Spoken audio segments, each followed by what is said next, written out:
Hello, welcome back to another episode of C-Rod's Tell Me Your Story podcast. I'm your host, C-Rod. Let me tell you a story.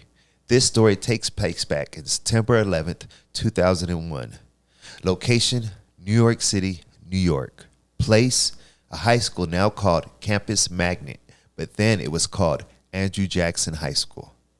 In this high school, there was a sophomore.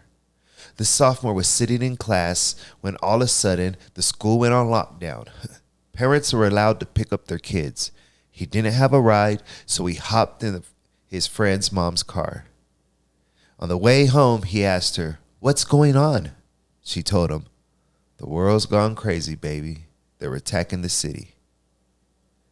When he would leave high school, he would go overseas because of what he saw that day. This is the story of Vladimir Henry.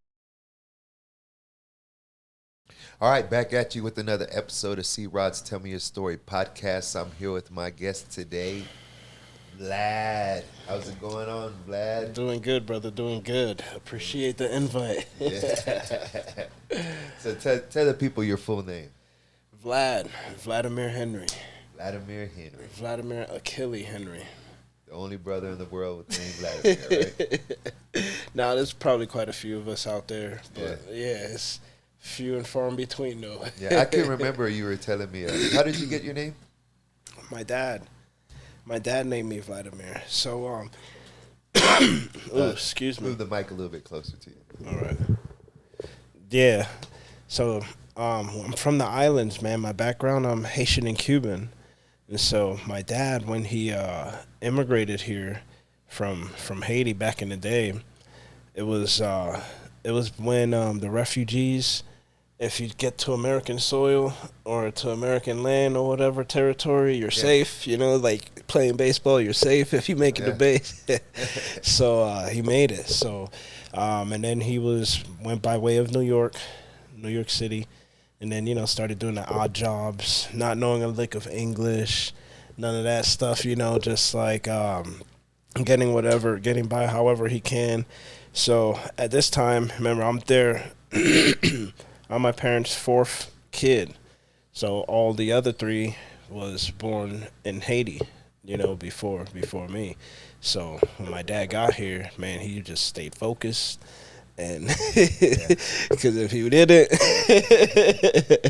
man, I probably wouldn't be here, you know what I mean? So, but he was focused, man. He did what he had to do. He did some odd jobs, started working in restaurants and stuff. He became like a dishwasher, started from the bottom. Yeah. When he started working in the restaurants, there was a guy that took him under his wings that was also an immigrant as well. And, show my dad how to get the green card, their passports, and, get legit. Get legit. Get straight legal.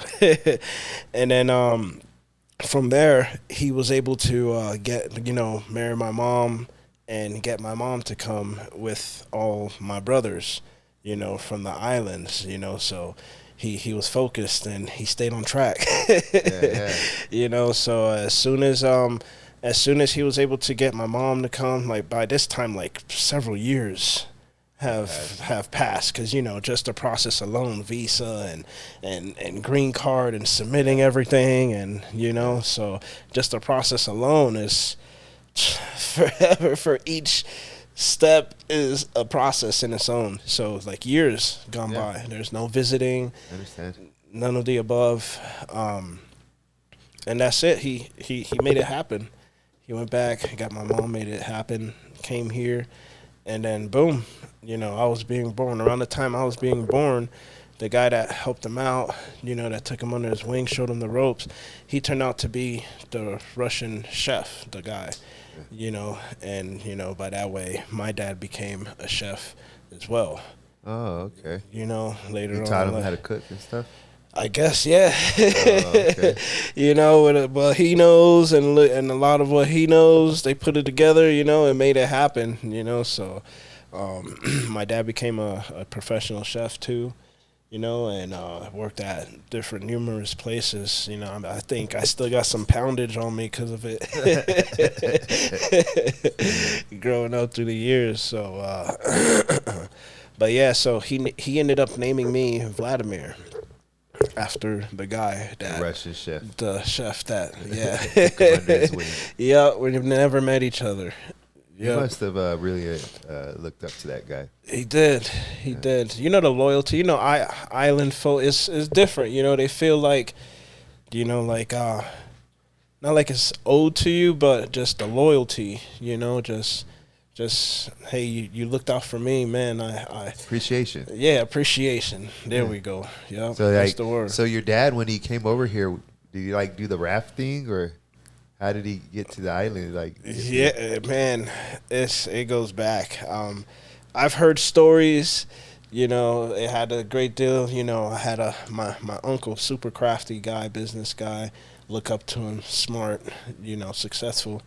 And my dad's younger brother. You know, and he was always in the mix.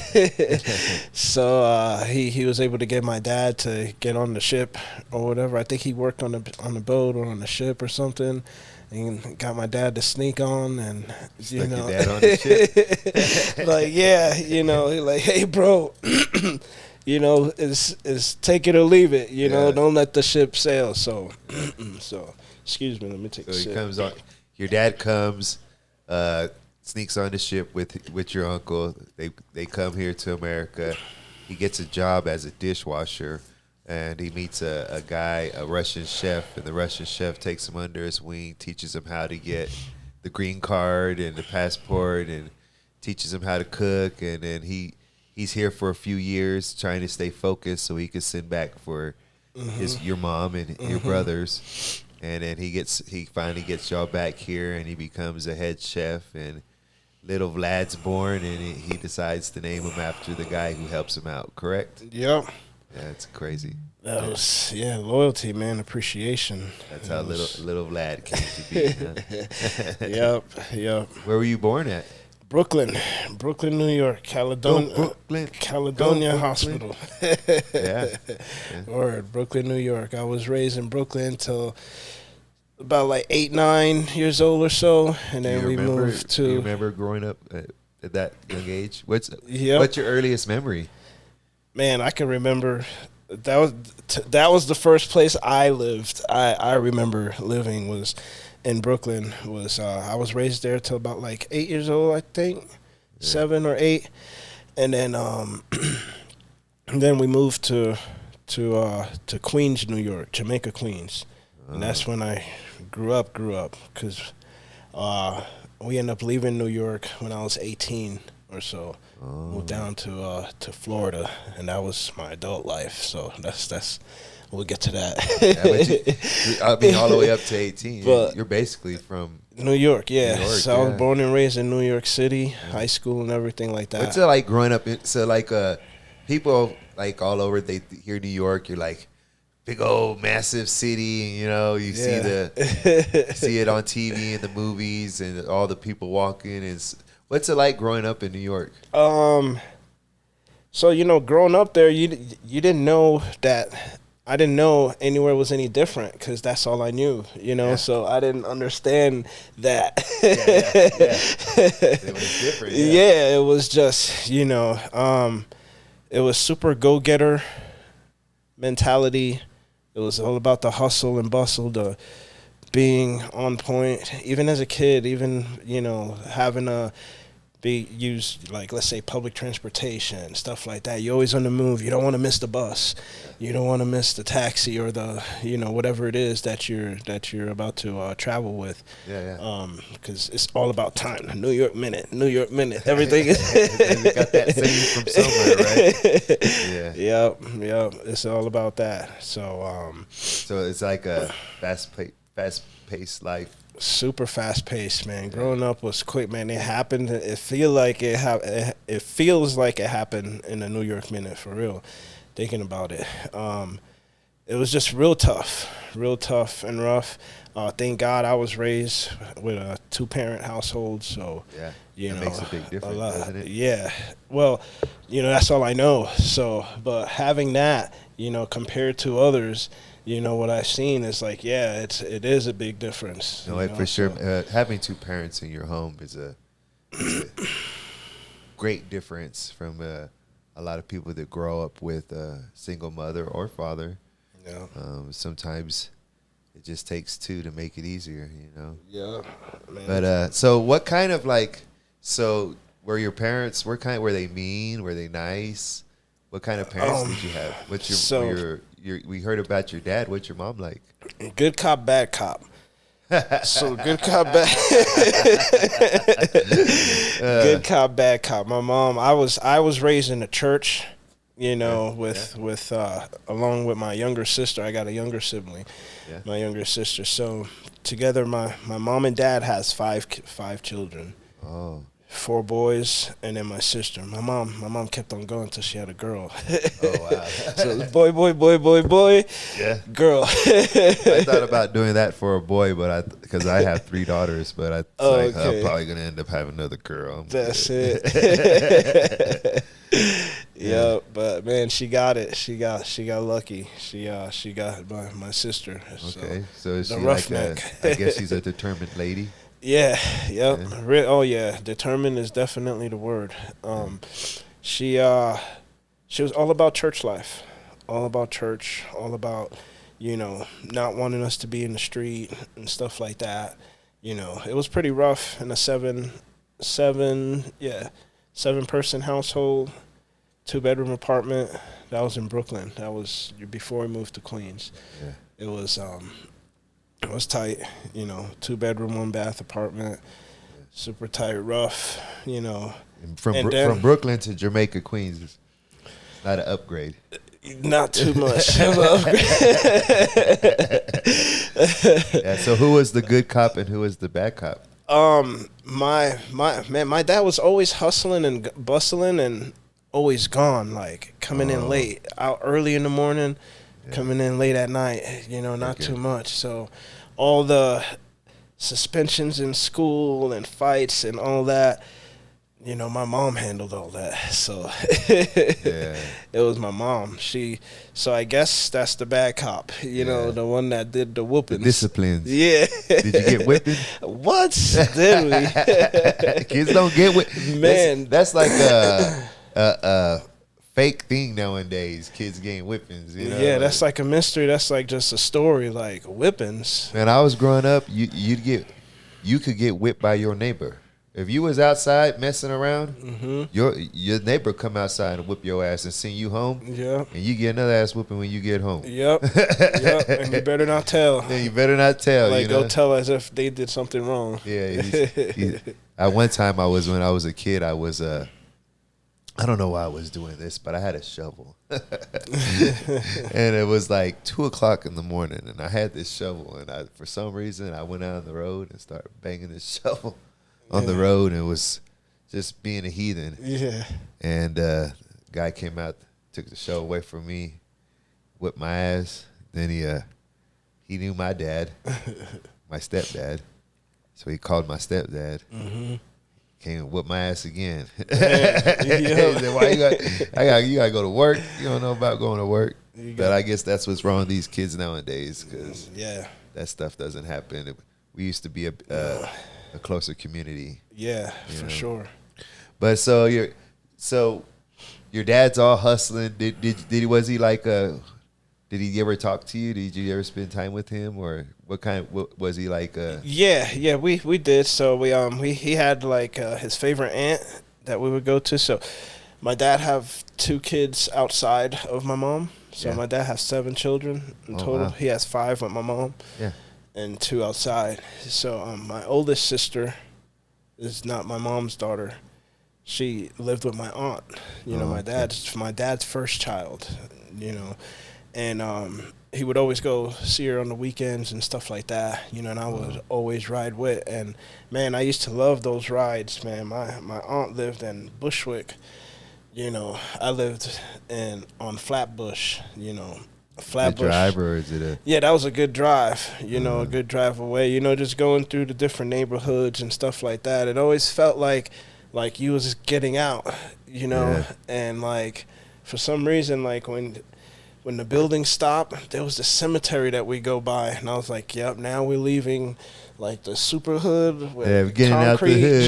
Yeah, with all the tall buildings, and and then now we're going into like Bushwick and stuff like that on that side of town.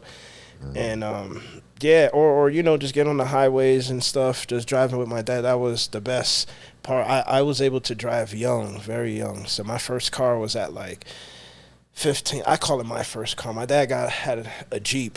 It was a red Jeep Cherokee, and it was like a 1990 Jeep Cherokee, all red. And that was my first car, but that was his. But he would be at work all the time, and I would mostly like go drop him off and pick him up, type of deal.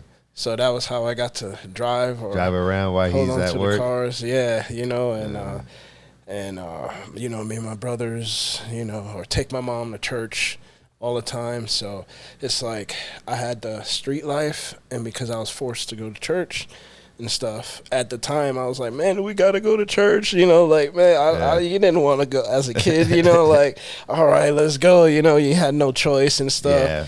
At that time, my brothers were a lot older than me. Between me and my next brother up, we're about like 6 years or so, like that, in age gap. So they didn't really have to go. They were older. So it was more me and my sister that was like mandatory. The youngest had to go. Yeah. So it was mandatory that we had to go. So, it was great. I have my faith in Jesus Christ, man. That's what brought me through life, that got me here. Yeah, so that's that upbringing. It's the upbringing. It's definitely the upbringing, man. We had church life. We'd go to church, so I'd have all my friends from church and everything like that. The church life, and then we lived in the hood, like life. We had. You're growing up. Your dad works a lot, but he's the good cop. He comes in, lets you use his car. You go and rides with him. To go see his your half sister, and you go visit her, and then your mom's the one that plays the discipline and lays it down. Got you in church, you got to go to church, Dude. And so, what was your school life like? You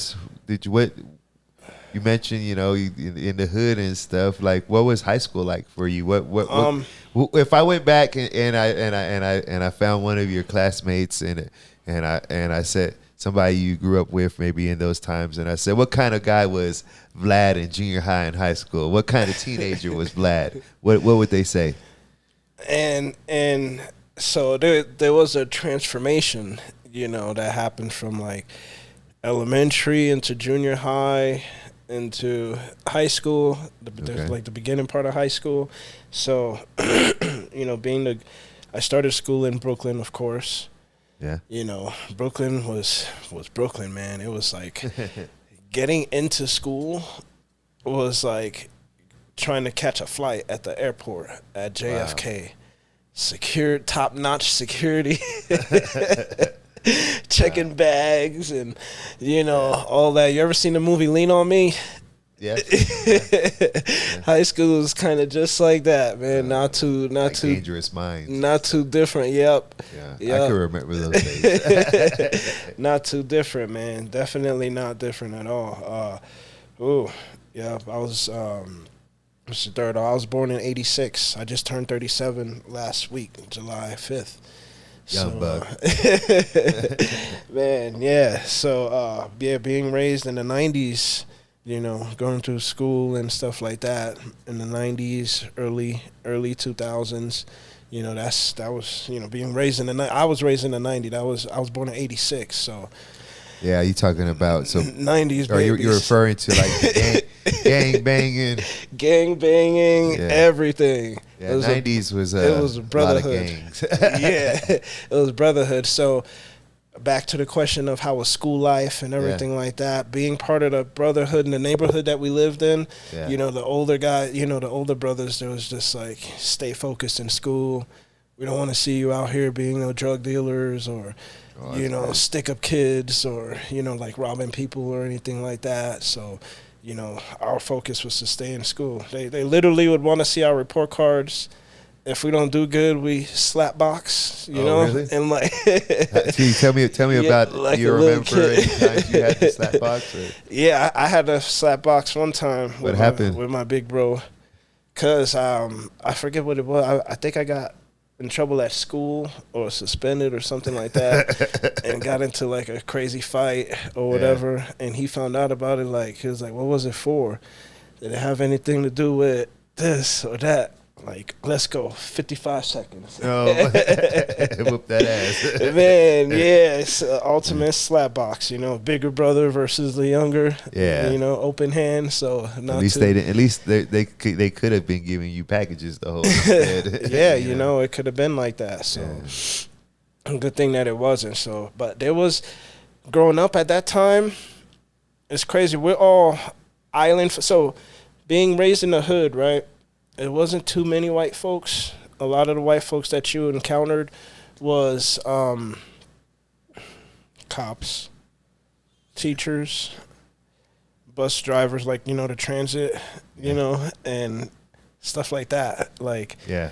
your neighbors for miles are not. But then you'd have the token family, like, you know, that lives in the hood. You know, that's why you have the one little white boy, or the one that's in class, you know, that's here too, you know. Yeah, I know what you're talking about. Yep. Growing up at that time, you know, he's the one that walks the fine line of, you know, is he allowed to say it or not? You know, everybody, you know, if you're not allowed to say it, you know you're not allowed to say it. Exactly. He's like, yeah, bro, you're not allowed to say it. I'm sorry. Yeah, I'm close, but no cigar. But but yeah, growing up, you know, it was rough for all of us, man. At that time, I lived where, you know, all the island folks was at, you know. So a lot of us was, you know, Haitians, Jamaicans, Virgin Islands. Man, it's everybody, the whole melting pot. And like the Bronx and stuff like that, different parts, different boroughs would be, you know, Puerto Ricans, the Dominicans. Yeah. You have the Asians, you know, there. Excuse me. Everybody was there, but it's like we used to fight amongst ourselves. Yeah. You know, so it used to be a lot of Haitian versus Jamaican, or Really? like, yeah, it was crazy back in those days. So when and school was mostly all black and stuff, so when you'd fight or when you get picked on and stuff like that, it's not necessarily say it was a racist thing, but it wasn't white black, you know what I'm saying? Islands. It was mixed. It was everybody stuck with who they were. The Trinidadians, the Virgin Island guys, the Jamaicans, the Haitians over here, the Spanish, you know what I'm saying? Yeah. Like Y'all was fighting each other. Y'all was basically the same thing. Yeah, you know, we're all still here. Yeah. We're all under the same government assistance. Yeah. Were you like, did y'all like create gangs or gangbang, or would y'all like just be like neighborhoods? It was more like a brotherhood, you know what I'm saying? It wasn't like it was more like a brotherhood. We looked out for each other and made sure that we did right.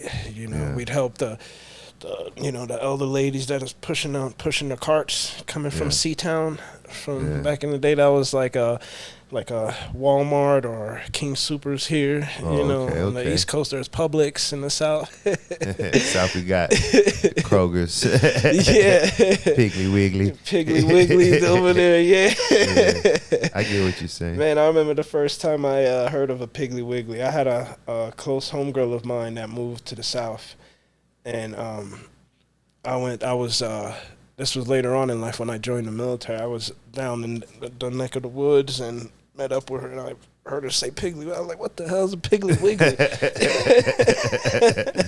She's from Alabama, and then they broke it down. It was South Carolina. Oh, okay. They got Piggly Wigglies up there. Yeah. So I was like, what the hell? It's like a grocery store. But it was, yup. That was crazy. So like, I never knew about that. so you're going in high school, y'all fighting and stuff. And I grew up You know, I'm born in '81, so I'm right there with you. Yep. I remember those days. We used to fight interracials, you know, and Yep. it was a crazy day and a crazy time. I mean, so but you're growing up. You're in high school. You get in a lot of fights. Yep. Man, Yeah. it used to be, man, I went through so many schools in New York City, bro. It was bad from like junior high school. Well, yeah, from junior high school on in through high school. How many schools? Why would you just get kicked out? And Yep. Kicked out, in-house suspension, stuff like that. Your mom was probably getting mad as hell. Fighting all the time, yeah, but then it was like she didn't understand.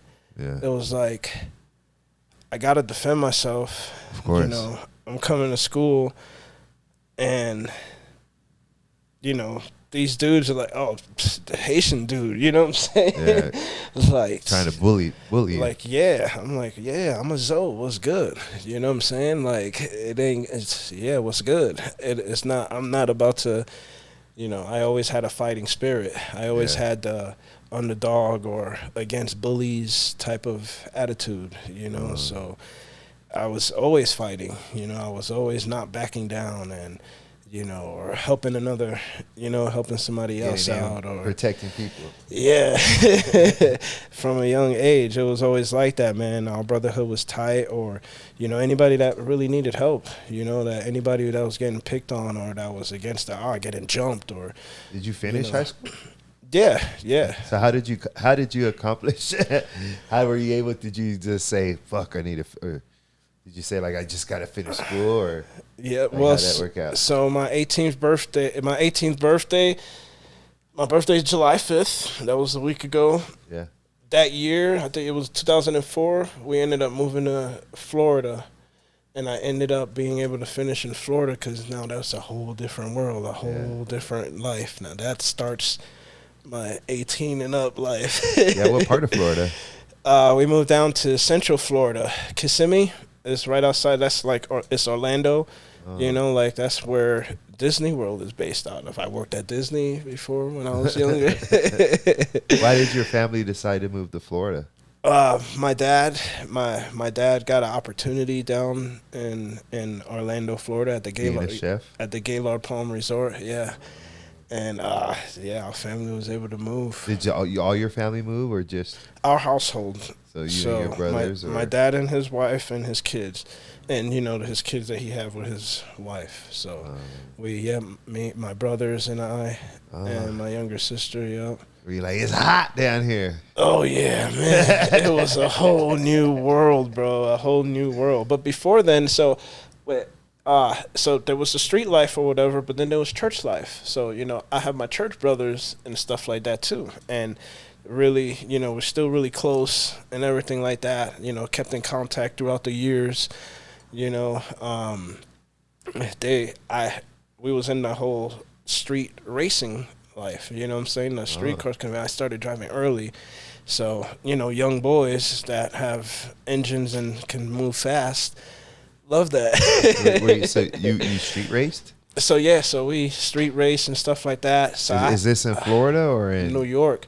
It was, yeah. Tell me about that. Did you win or lose? Yeah, we used to street race. Man, it used to come in close, but I used to have a bigger car. Like I always was in like a Jeep or a Ford Explorer, so it was a different class, you know. Oh, they have classes in street racing? Yeah, there's got classes. Yep. Ain't no rules in the street, brother. Man, there's chop shops, the whole 9 yards, bro. Everything. Oh, wow. Everything. Just like you see in the movie, bro. Yeah, Grand Theft Auto. Yep. A lot like that. So. Did you street race for money? Yeah, money, just to be known, clout? Just to be clout. Yeah, back then it wasn't known as clout. You know what I'm saying? Did you get pulled over ever or get caught? Yeah, man. And time in my life, I had to get a SR-22 and You know, man. yeah, I had my license taken away For racing? before. For too many speeding tickets and stuff. So Had that need for speed. no, it was Need for Speed Life. One of my closest brothers, growing up from on the church side of life. You know, him and his brother was really good into cars, so they detailed one car of mine and basically transformed it. You ever seen back in the day with Exhibit Show? Pimp My Ride? Was it Pimp? Yeah, it was Pimp My Ride. That's Ride. what they did. Yeah, it was Pimp My Ride. They totally changed it, added the colors, the sparkly. Oh, man. I used to call myself Super Vlad back then. He pimped your ride? So they he pimped my ride, man. It was really cool. And then I moved to Florida with my ride. So he pimped my ride. I got to have it for maybe not even a month in New York. So not too many people really saw it or whatever like that. But then when I moved to Florida and finishing up my last year of high school, and I'm the only kid with the super pimped out ride. So new kid on the block with the pimped out ride. Who's this guy? Yeah. That's pretty tight. Yep. So when you got to Florida, were you like, all right, let me stop fighting, let me finish school? Or how did that work out? Yeah, it was more later on in life that I was. It was more of, all right, yeah, let's do this. What are we about to do now? Is more of the mentality. I've always had the mentality of let's get this money, and let's do what we got to do. But being 18 now and having to get my own shit, it's gonna be a little bit harder to get this money. Yeah, and. Having a vehicle too, so I have to be able to support that. So did your brothers graduate high school as well? No, my brothers have GEDs. So were you the first person to graduate high school? Yeah. I was the first one to graduate high school. Did you throw down the aisle, throw the hat and all that stuff? No, actually it was more of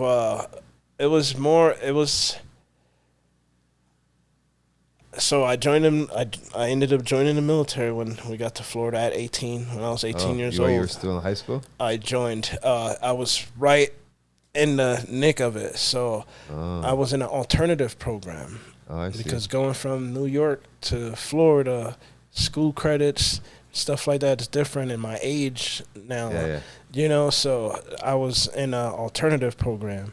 Okay. And that's where I was finishing up high school and everything like that. So Setting it's more up like the military. Homeschool, yeah. And that's where I met the recruiter at. Recruiter came to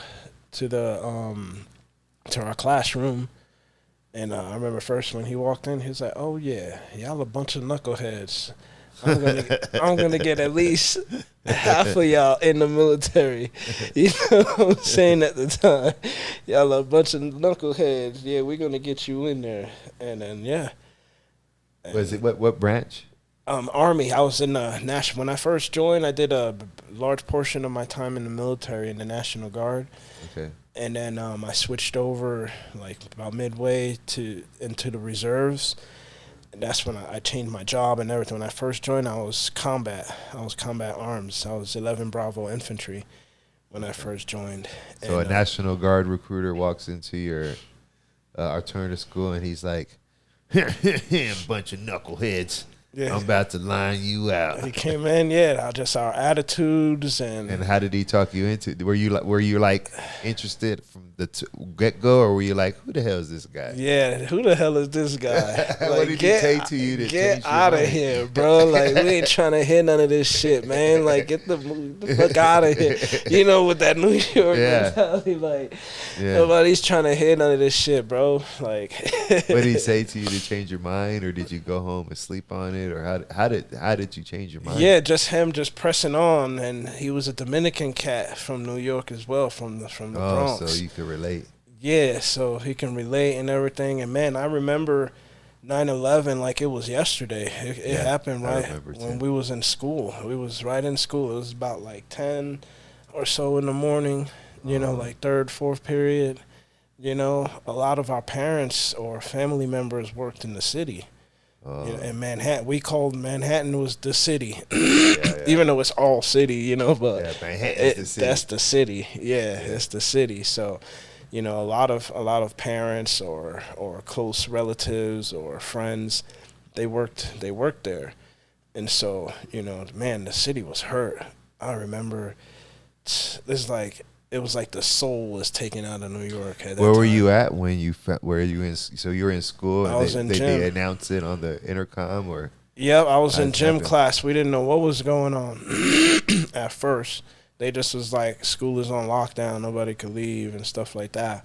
And then we're like, what the hell's going on? What you mean school's on lockdown? And one of my closest friends, man, growing up, my childhood, one of my closest buddies, his mom ended up coming to the high school. It was in high school. I think I was in like 9th or 10th grade at the time.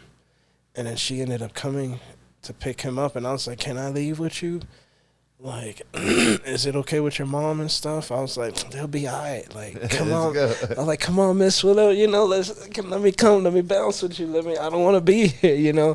She said, all right, come on, you know, like, we left, and then as we leave her, she's telling us, like, yo, the world is going crazy, yo. They just attacked here, you know, and they trying to come after us. It was like terrorists or whatever like that, like. Could you see the smoke and everything? Yeah, you could see the smoke for miles, bro. Because that was, man, those buildings collapsing. It was crazy. Yeah. Yep. You were in New York when it happened. I was in the city. The city was locked down. People could not come. The whole New York, not the city Manhattan, not just the city Manhattan. All 5 boroughs. Everything was locked down. Yeah. It was for day. I mean, nothing. Public transportation. Wow. It was. Man, it was just crazy. People not being found, people not known for days. I mean, months. Yeah, I can remember. Like, it was terrible. That was ground zero, bro. It was, it was phenomenal. I remember I loved having to take the trains with my boys, and you know, just being wild and crazy and stuff like that around those times. But yeah, ever since then, you know, with the city being hurt, I was like, damn, you know, that was they hit home. That was in the backyard. That was your city. Front porch. Yeah. So then you go down to Florida, you meet this guy from the Dominican. So that was always in the back of. I wasn't like, all right, let's. It wasn't like that yet. You know what I'm saying? It was still just, you know, but that had a big part to play. You know, so that was the. Like, oh shoot, I get my revenge. So you say you make it through the alternative school, and you're lined up to go into National Guard, correct? Yep. So do you go straight right after you graduate, or? Yep. Yeah. So it was ending up being a way of, instead of waiting all the way to the graduating end of the year, I wanted to just do it. You know, I wanted to, like, I'm getting it done and everything. But my recruiter, I almost didn't join the military, bro. Or I almost didn't join the Army, you know. Yeah, so I told the recruiter, you know, I want to be infantry. This is what I want to do. And he was like, nah, man, you're too smart, because I scored high on the ASVAB. Why didn't he want you? He didn't want you to do infantry because you're too smart for it? So one, I was real smart. I scored real high on the ASVAB. So when the higher you score on the ASVAB test, which is the military entrance test, the more jobs that the wider your umbrella is, and you can choose more jobs that you can. So you had a wide umbrella. Yeah. So yeah, and that's how the end of my career ended up how it did. You're like, forget that, put me in infantry, son. So yeah, that's what I was like, yo, if I'm doing this shit, like, we doing it. Like, let's get it. You know what I'm saying? Like, I've always had that warrior heart, and that, you know, that's my name. My middle name's Achilles, bro. Like, down to fight. So you graduate, you go straight. You go to boot camp, correct? Well, yeah, so I graduate, so I get out. So there was, instead of going to high school all the way, there was, you know, there was a program within the alternative school that I did, and, you know, I was able to basically homeschool it, pass and have my diploma and not walk with my graduating class, but join. Yep. So I ended up joining the military April 22nd, 2005 is when I joined the Army. Where'd you go? Fort Benning, Georgia, home of the infantry. Went to the Southern South. Home of the infantry, man. So, but yeah, let me tell you how I almost not joined. Oh. Yeah, my recruiter was like, "Dude, you can do anything, man. You don't have to be infantry. You can do this, you can be intelligence, you could do whatever it is. Your aptitude is real high. Like you don't have to go waste. I don't want you to just go." Then he started trying to scare me. Go be a bully cat, like stuff that people would say to you outside, like you're going to be a bullet catcher or a baby killer or like stuff like that. And he started saying that. He's like, that's trying to scare you out of it. Now he's trying to scare me out of it. I'm like, listen, if it's not going to be infantry, then it's not going to be anything else, bro. And this is it right here. Like, are we doing this or not? And he looked at me, man, and like you could just see his eyes like watered, not because he was sad or anything, but I guess he just felt proud, you know what I'm saying? Like damn, like you really, and I was like, yeah, that's it. So, right, so being raised in the church and stuff, I was always like not wanting to disobey my parents, because that was one of the main commandments or so. Yeah. And to me, if you obey your parents, you'll live long. So and trouble won't find you or whatever, because the guidance of your parents or whatever like that. So that was always in my mind. So knowing how they felt about the military, I never asked for permission to join. So I was already 18. So the day that I was leaving for boot camp is the day that they knew I was joining the military. Like, you did what? That's it. And there is no telling me no. I already signed. Yeah. There is no like can't talk you out of it. It's like, yo, can you imagine, like, you've been raising your kid, you come home one day, your kid's there, ring your doorbell with some guy, and then you open the door like, yo, your daughter's leaving right now, like. Can you imagine that? I feel like that happened a lot back in the World War II days, maybe. But yeah, 2005. Yeah, man, that's how it was. So they didn't know, because I just knew how they felt about joining the military and the stuff like that. And being raised in a church, you're gonna go kill people and stuff like that, and and then the island mentality, You just knew they were going to try to talk you out of it or have some problem with it. So I never wanted to technically go against what they said. I didn't, Just didn't tell them to the very till you were leaving. Yep. So it's crazy. So the day that I was leaving for boot camp, the day that I was leaving, I took my ASVAB test. I did everything, man. Like I went through the first part of MAPS. And then I had a date of when I was getting shipped off, and that was the day that they knew that I was joining. Like, because I was already 18 at the time. So, so the day that I was leaving, I brought them to the crib, to the house, and Sergeant Ray didn't know that. My parents didn't know either. So. He's thinking that he didn't know that he didn't know, and they don't know. You just had a big secret, pretty much. It was all secret, right? It was all because I was older, I was grown, Yeah, I'm grown, but I ain't saying that. Yep. So we end up going to my house with Sergeant Ray. We riding and stuff. Like, today's the big day. You're leaving and stuff. And I was like, you still have to come meet my parents. You haven't met my parents this whole time. Oh, yeah, let me come in. Finally, you invited me, bro. And I'm like, yeah. So I ring the doorbell. Mom, Dad, this is Sergeant Ray. Sergeant Ray, this is Mom and Dad. Let me run upstairs and grab my stuff real fast. So now Like, why is he this sergeant? Yeah, I didn't even stand to explain anything either. Like, I didn't explain shit. Like, was he in uniform? Yeah, yep, he was in uniform. So of course, the first thing they're thinking is like, damn, you know, what's going on? This guy's in trouble. You know what I'm saying?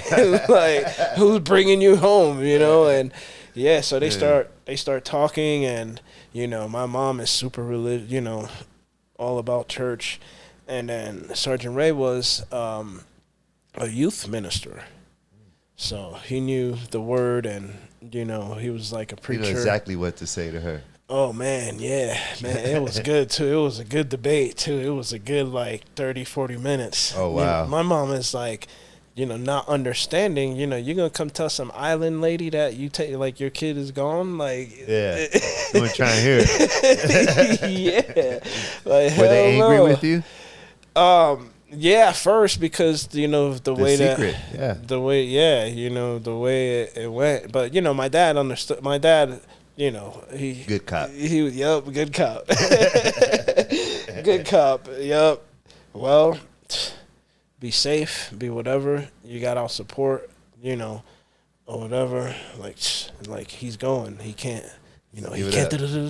All right, so he'll be all right. Like, and then, you know, but, you know, my mom was like, like, man, you send my son to go kill people?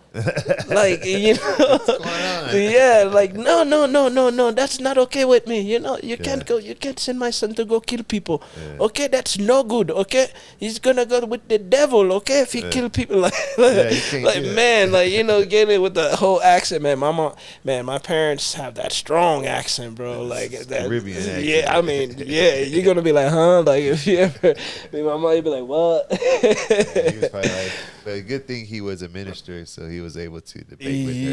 Yeah. And so, you know, in their debate, he was like, yeah, your son, he was like, yeah, unfortunately, the truth is, you know, Miss Henry, yeah, your son will have to, but especially with the job that he chose.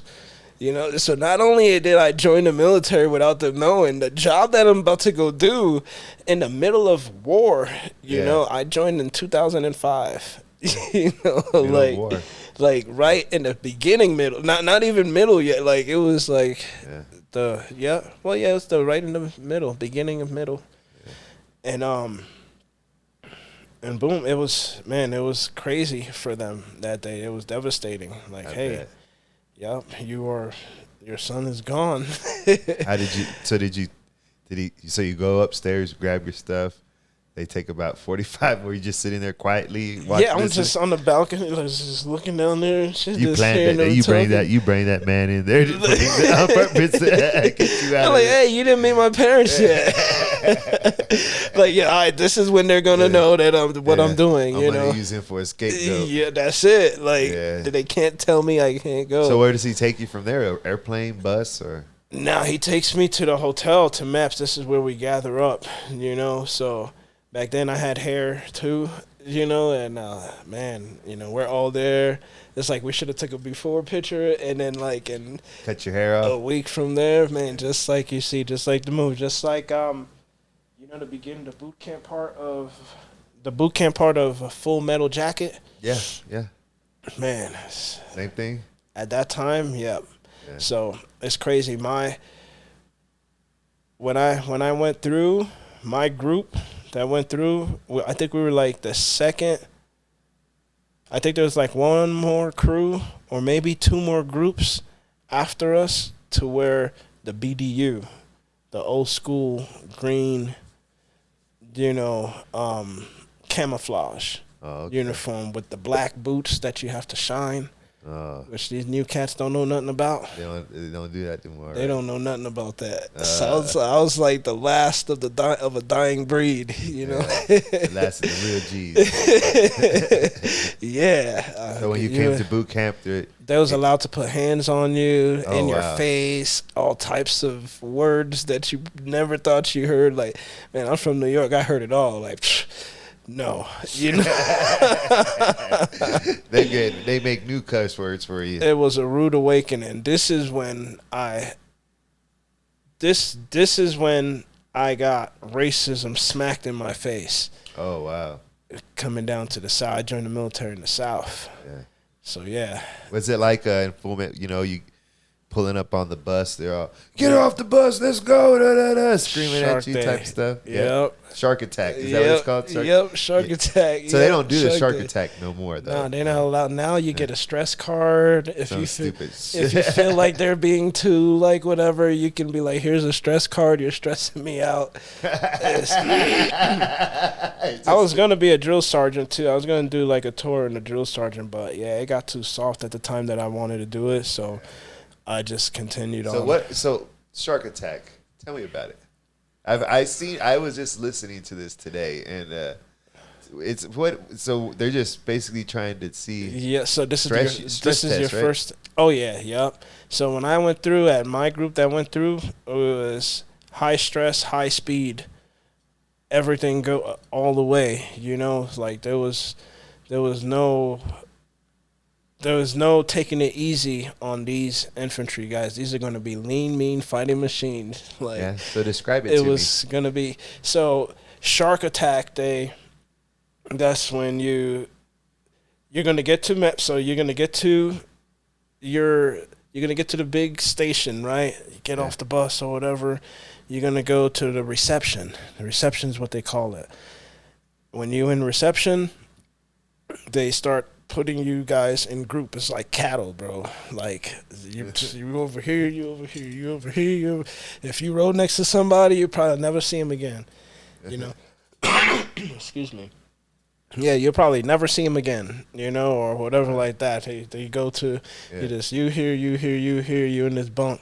You know, they give you an assigned bunk or whatever. Yeah. You're not there for long. A week won't pass you there. Well, a week didn't pass us there. You know. Then you're waiting for Shark Attack Day. It's coming. Now you know it's coming. Because then afterwards, you start seeing guys that are marching in, that are coming through, or whatever, in uniform. Us, we don't have any uniform yet. We're like, we look like this. Yeah. You know, like walking in like everybody's individuals, you know. So, we all seen the other guys that just came out of Shark Week, but now that's in the reception hall bringing shit or, you know, helping out, working, doing shit or whatever. So they were like, man, we'd hear stories from them. So I don't know if they had purposely fuck with us.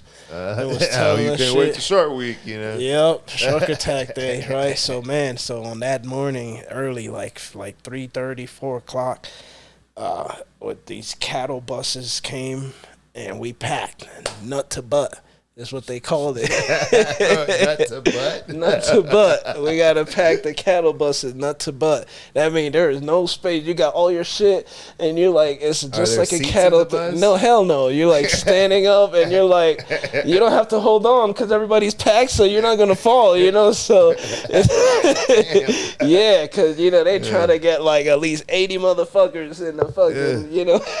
Nut to butt. Crammed, yeah. Man, so that morning, like, get on up. Again, this is our first times being introduced to our drill sergeants. Who we going to be assigned for throughout boot camp and our next training. You know, for the next like 3 months or so.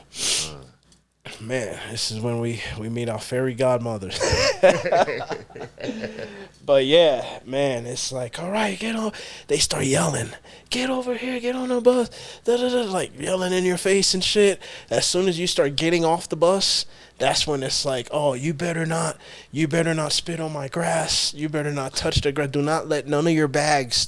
It's bad enough that you got to stand in the grass in the big open area. You cannot drop your bag or nothing. So you got to hold all your shit. You mind if I stand up and show you? Yeah, go ahead. So you have to hold.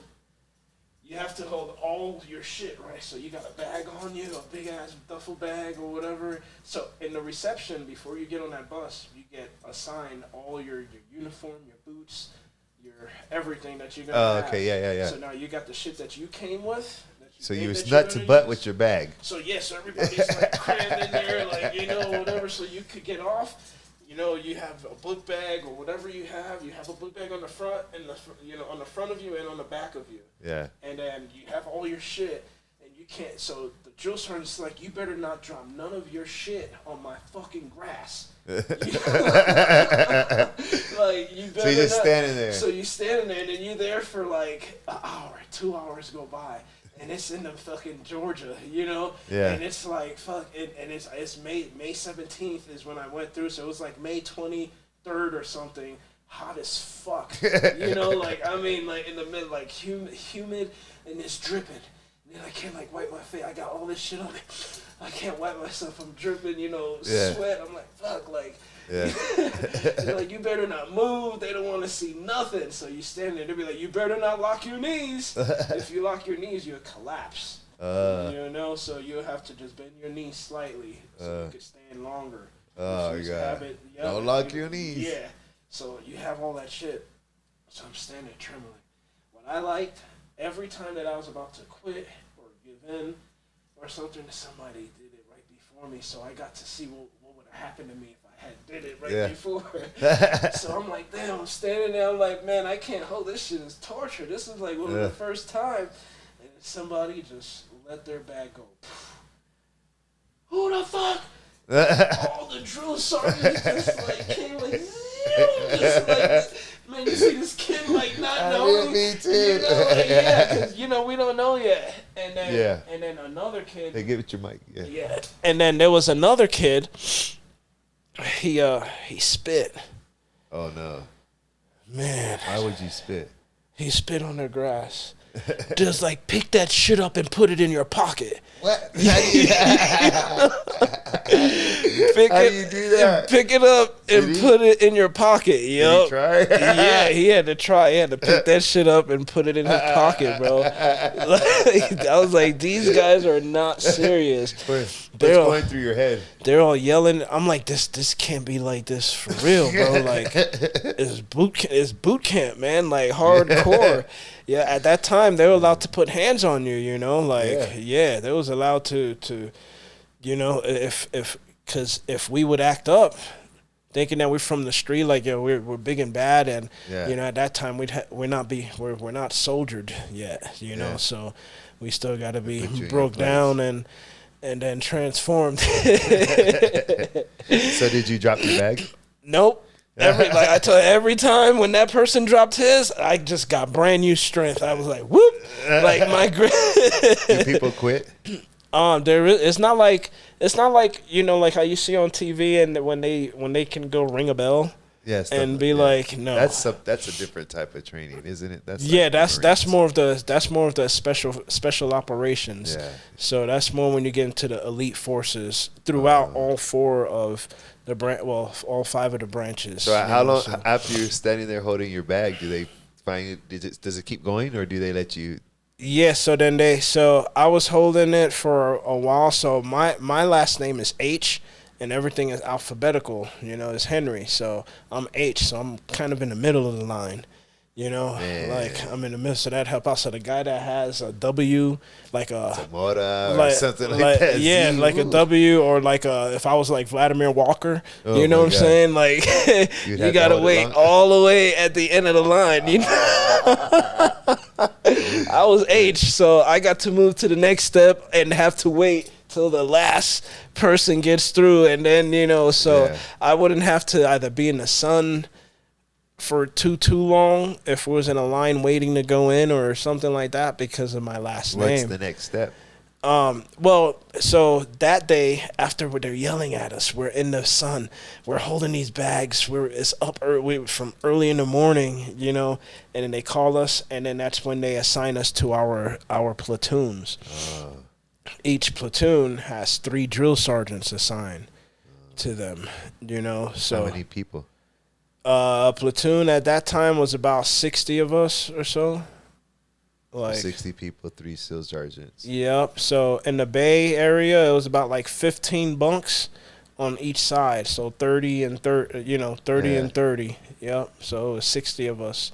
So that's why it required like 60, you know, it'd be so much. It's kind of like a daycare or something like that. So many children have to be watched by per adult, like in the classroom or whatever like that. So after I guess you go it to was, your platoon and you come back, are y'all thinking, what the now hell we was meet, that? yeah. What was that shit? Yep. So now we meet our drill sergeants, man. Oh, God. And then there's always the main drill sergeant, and then the other two are, like kind of like not his helpers. We all belong to them, but there's the head drills. There's the head guy in charge. There's always somebody in charge. Yeah. There's always one person that's in charge, and then everybody else that falls beneath. So we got to meet them. Hey, this is how it's gonna be. You're gonna wake up at this time. You're gonna do this.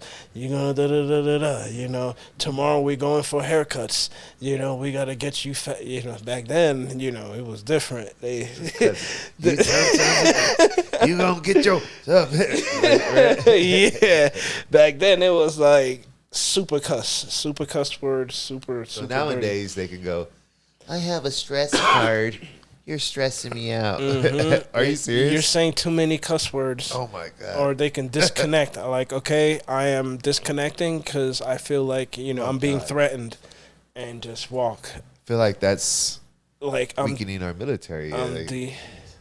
Man, it's a whole different world, bro. It's a different military from when I first joined. Did you go were you in boot camp with the same people? Like, were you like go to boot camp and then go to wherever you're like, did you stay with the same people? Well, in boot camp, it was, I was with a few people. Yes, I was with a couple of people at the same time because there was National Guard as well. But in boot camp, everybody's together. You don't know who's reserve, who's full on active duty. You don't know who's National Guard. You don't know anything. We're just Army. We're all Army, regardless what component. Yep, we're equal maggots and shit bags. We're equal. Yep, man. So what happens after boot camp? After boot camp, well, throughout boot camp, man, boot camp was like its own world. Throughout boot camp, man, you build so much character because the transformation is really a transformation, though. Yeah. It is.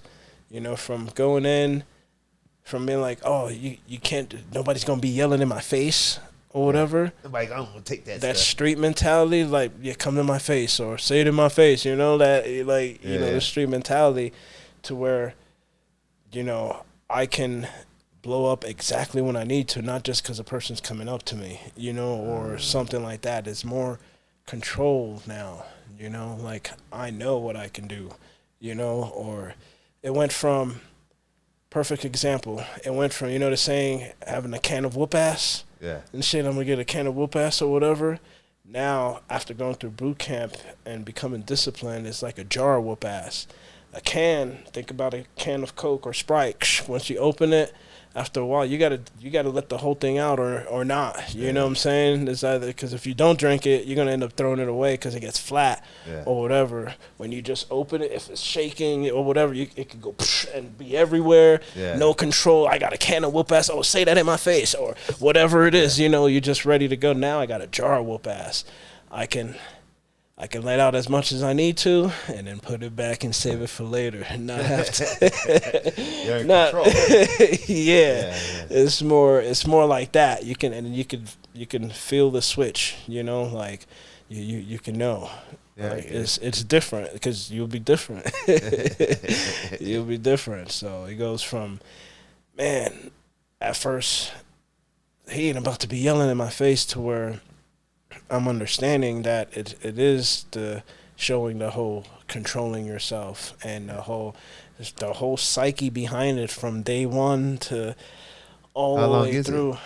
So each schooling, each MOS, military occupational skill, has their different lengths of time for training. So the more technical it is, the longer your training is before you get to your actual unit where you're going to be assigned to and be your duty station. So for infantry at the time, infantry is one of the shortest ones Cause it don't take that, like it don't take that much time to teach a motherfucker how to kill somebody, and be experts at it, at multiple ways. It don't take that long. It's Yours was one of the quickest ones. Yeah, 11 Bravo Infantry is one of the fast ones that we go through. So what do they do with you after you get out of boot camp? Do they send you to a base or? Yeah, everybody's assigned to their unit. So me, I belonged to the 53rd Infantry out of Florida, out of Central Florida. I was 53rd Infantry. They sent you from Georgia back down to Central Florida? Back down to, because I was the Florida National Guard. So I belonged to the state of Florida. At that time, and the infantry unit there was the 53rd Infantry unit down there. What was that like? Man, it was cool. It was fun. So when I got out of boot camp, right? I remember going through boot camp. Boot camp is long. It's going to be way more stories for boot camp. But like what? Go ahead and tell me. I got. But let's stay on it then. Well, what else happened in boot camp? It's just, man, everything happens. So now boot camp for me is like a college, but like a super fast college. So those programs, those accelerated programs. Yeah. That instead of getting a degree that takes 4 years, you can accelerate accelerated that you'll be there just for maybe a few like 8 weeks. Like, damn, you sure those 4 years that they do is equal to the 8 weeks? don't feel right. like that. It's like, why do they do 4 years then? But that's what it felt like. It felt like a short accelerated college life. Because going from high school, I didn't go to college. That was your college. That was, that brotherhood, going through becoming infantry, the whole there's a whole brotherhood behind. Yeah, you're so young. You're 18, 19, right? Yep. I turned my 19th birthday in boot camp, my first birthday. So I turned 18. My 19th birthday was in boot camp in the Army. So when you're in boot camp, you're just getting up and training all the time, or is it? Yeah. Do you have a job, or what do you? Is just wake up, train all day, go to sleep? I remember the first time they assigned us they assigned us our weapons. Yeah. Our M16s. I didn't think that it was real. I didn't know that it was. I remember that was a fake gun. I remember asking the drill sergeant. Yeah, I thought it was practice until we got, until they gave us the real ones when we got to. I thought these were like rubber duckies, They did have rubber duckies, but, I didn't know that. I'm like, oh, wow, like, this is it. Like, this is real gun. This is really it. Yeah. And then training with it and everything. I remember I asked the drill sergeant, I was like, is this the real thing? He's like, what the fuck do you think, Henry? And he looked at me. Kind of dumb question is that? Yeah, you stupid fuck. Get the fuck out of here. I don't want none of your lingering bullshit to to go on to him. You know what I'm saying? I guess it is real. Yup, I guess it is real. Yup. And that's what it was. So, man, in boot camp, right, there was this one drill sergeant. Hated my guts, bro. And he wasn't even my drill sergeant. He was a drill sergeant for a whole nother platoon. What? Yep.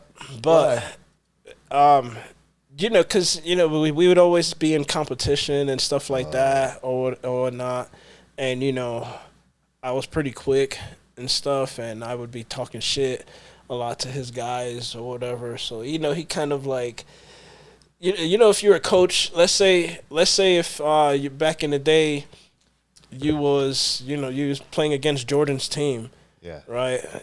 You being a coach, you'd be like, damn, man, you would hate Jordan, fuck, we gotta go, man, who am I gonna put on him? You know what I'm saying? It'd be like that, So it was it stemmed from that, and that's how he started. Not liking me. So in there in boot camp back in the day, my drill sergeants, they call me radio because I can beatbox. You know, so when we used to do cadence or walk, and when we would be marching, and we would be like, you know, live, live, live, right, live.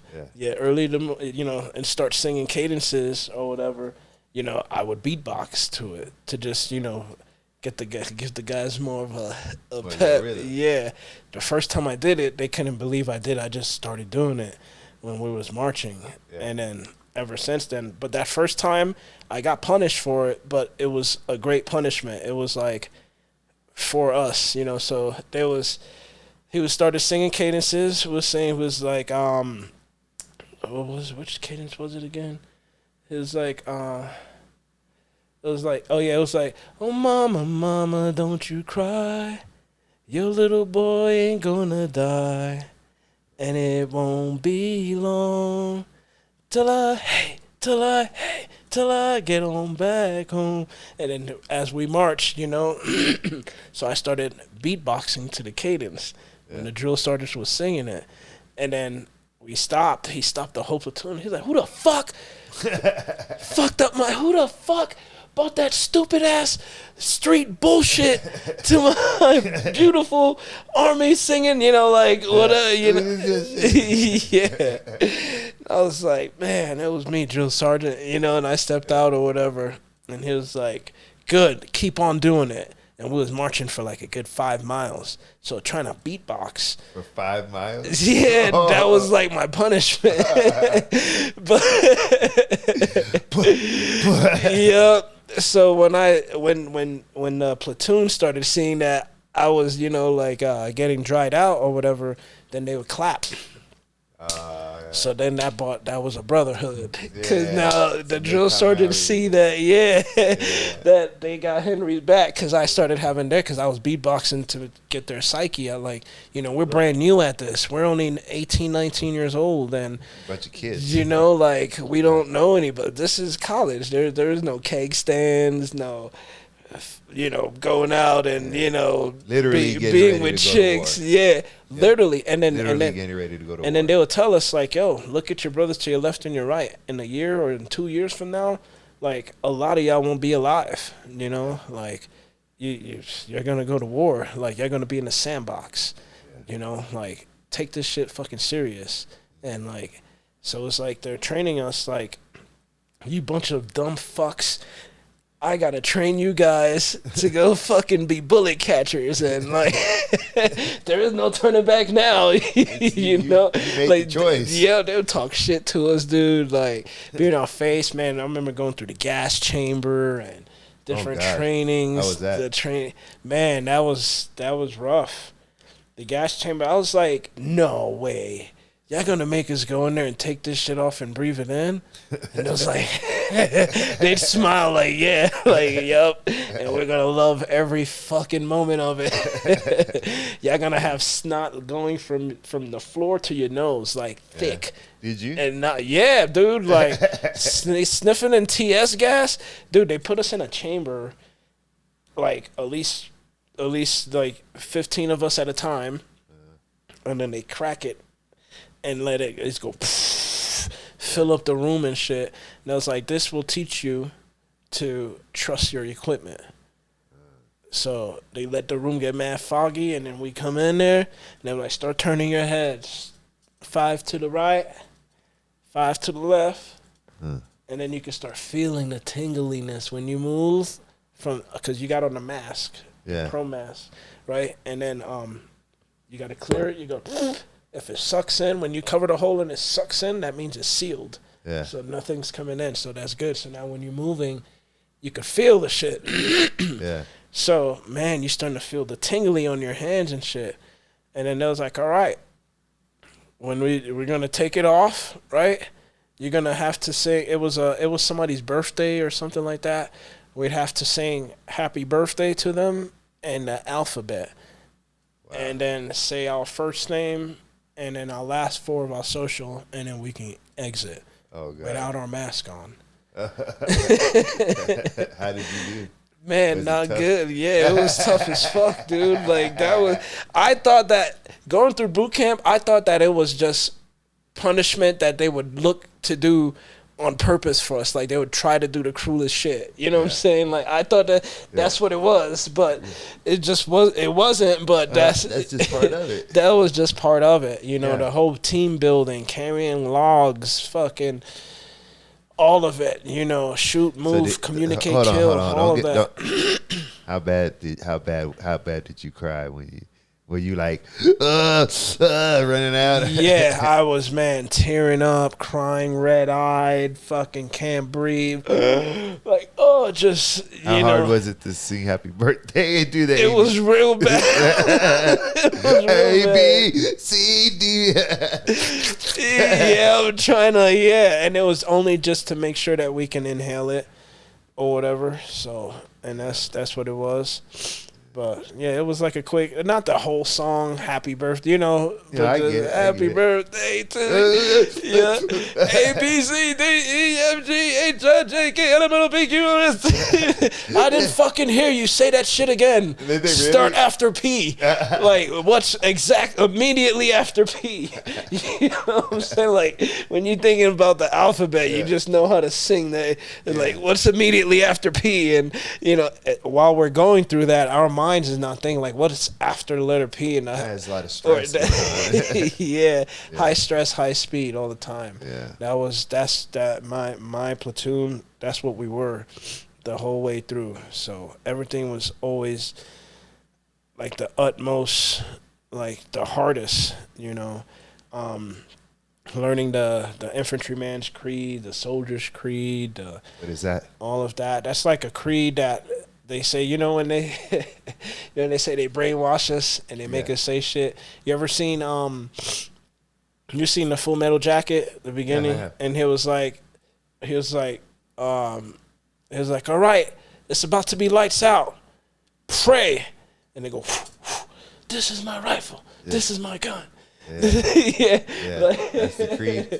Like, so what they say, that prayer or that whatever it is, that's a creed. So we'll have the soldier's creed, which is what everybody knows, and then we'll have the infantryman's creed, what only the infantry says that creed and stuff. So but this is my rifle, this is my gun, this is for shooting, this is for fun. Or when they sing the prayer, this is my rifle. There's many like it, but this one is mine. I will eat and da-da-da-da-da with my rifle. I'll never da-da-da-da, you know, like. It's making you a soldier, son. It was like, so there's different creeds like that, So, but going through boot camp, learning how to groom. Remember, we're 19 years old. We're young boys. Like, we got to be groomed, nails, freaking everything the utmost, you know. We'd be fucking going through mud and everything, and our boots would have to be shined, like looking shiny like this damn, you know, Jordan. You know, like it's crazy. Like it have to be like, yo, do you know we was just in mud up to here, and you on our boots looking like that? You know what I'm saying? Yeah, you did it, though. Like it had to be done. It was annoying as fuck. You know what I'm saying? Like it had to be done. You know, and going through it's just a brotherhood because there is no watching TV. There is no outside influence, no outside nothing. And then you know the drill sergeants leave. They're not like there 24 because now. Throughout the time of boot camp, we start getting more responsibilities. You know, you become, we get assigned different positions, like platoon guide, squad leaders, stuff like that. They start developing our leadership skills and, you know, becoming leaders. So now the drill sergeants don't necessarily have to be there. Now they're starting to set us on autopilot. You know what I mean? And that's how it has to be. Like, we're not allowed to think. We're not allowed to, like, whatever. You do what's told in boot camp, you know. What you're told, goddamn. Yep, and they teach you to think for your own and you know, be quick with it, paying attention to detail and being able to react and everything. I mean, just everything. Yep. So remember, I told you it was like an accelerated class. So all of this was crammed into about like 3-4 months. I went to boot camp in May 17th. I graduated like September, or was it late August or so? And then, while, though. Yep. And then that June, I was being deployed to Iraq. Less than a year, just like the drill sergeant's promised. Oh wow! So you went to.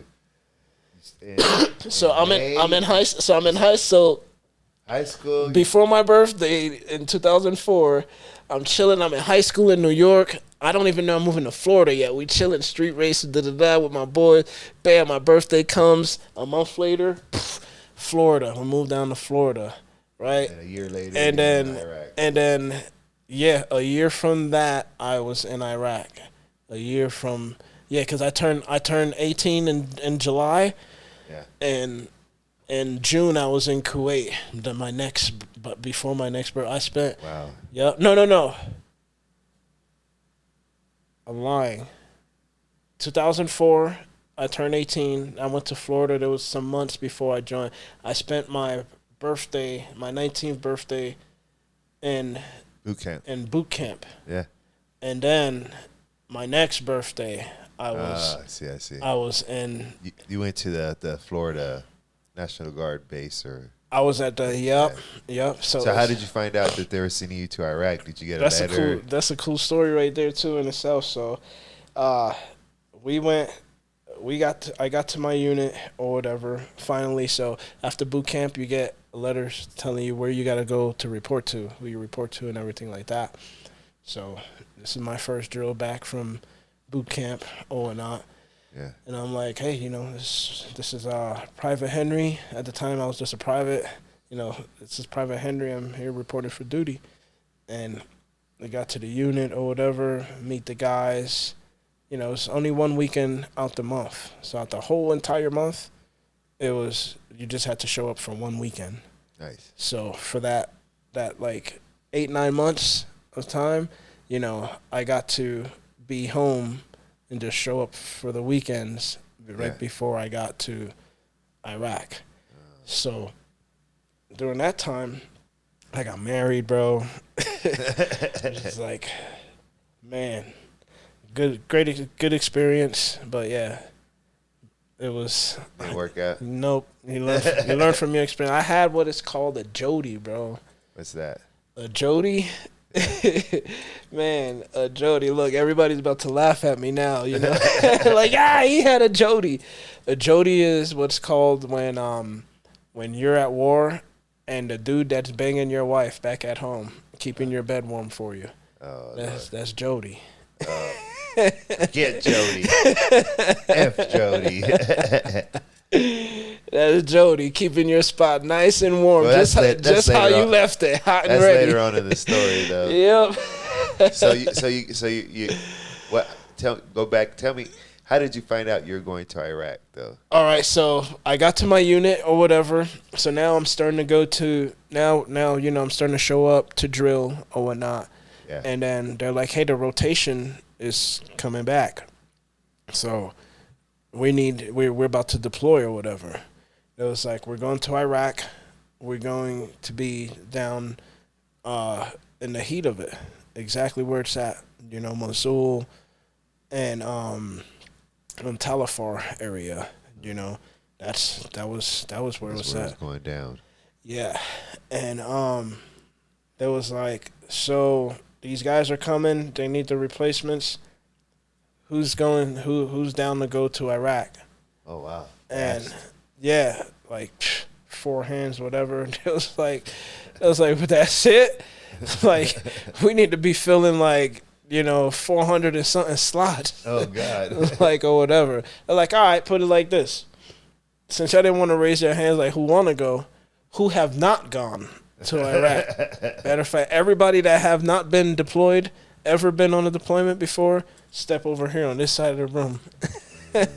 He was like, you are all now. We have found. Then he turned around. He was like, sir, we have found our volunteers. So nobody really volunteered? Hell no. Like, well, but there was some volunteers, but like, Did you volunteer? we didn't. I didn't know how serious, like, going through it, I've never like when I asked about the rifle, you know, Yeah, like you're the a weapon. 20-year-old kid, man. Yeah, I'm like, we really about to? I'm like, damn, bro, this is about to be some serious shit. What people playing video games or seeing movies, bro. Like, you know, like that was crazy. And I remember I was like, yo, just the other day I was, you know, with my boys, you know what I mean? And I'm going to Iraq. Did they give you a time frame? Was it like boom, or was it? Yeah, so when we found out, it was probably like February time, and we was taking off in June. June we was gonna be in Kuwait. So you had to sit on it for like, what's that? January, February, March, 4 months. 4 months. Yep. Is that nerve-wracking, sitting on it and waiting for 4 months? Were you like thinking about it all the time, or yeah? What was that like? Like you know, it's kind of like sitting there and you know a hit's about to come, like you're about to take a hit, you know. It's like, oh, like it's about to happen. It's like going to a cage fight, right? Yep. Like you like man, it's you know it's a fight, bro. I'm about to get punched in the face. Yeah. So do you fly when you go into Iraq? Do you go into a military plane or straight into a military base? And you get off, or they still like, you pieces of shit, get over here. Now, wherever you fly into or whatever like that, it's all secret. When we get off over there, the buses, they have curtains on the windows and shit, like for people not to see us or for us not to see. I don't know if it's for people not to see us or for us not to see where we're going, but I'm like, I think we need to, but I think it's more for people not to see us and know that those buses are carrying all these troops and stuff like that. So, man, but dude, I love my time in the military, dude. It was like, it wasn't even a job. It felt like it was college. Like, oh, okay, this is the new project Iraq. You know what I'm saying? Like, man, it was phenomenal.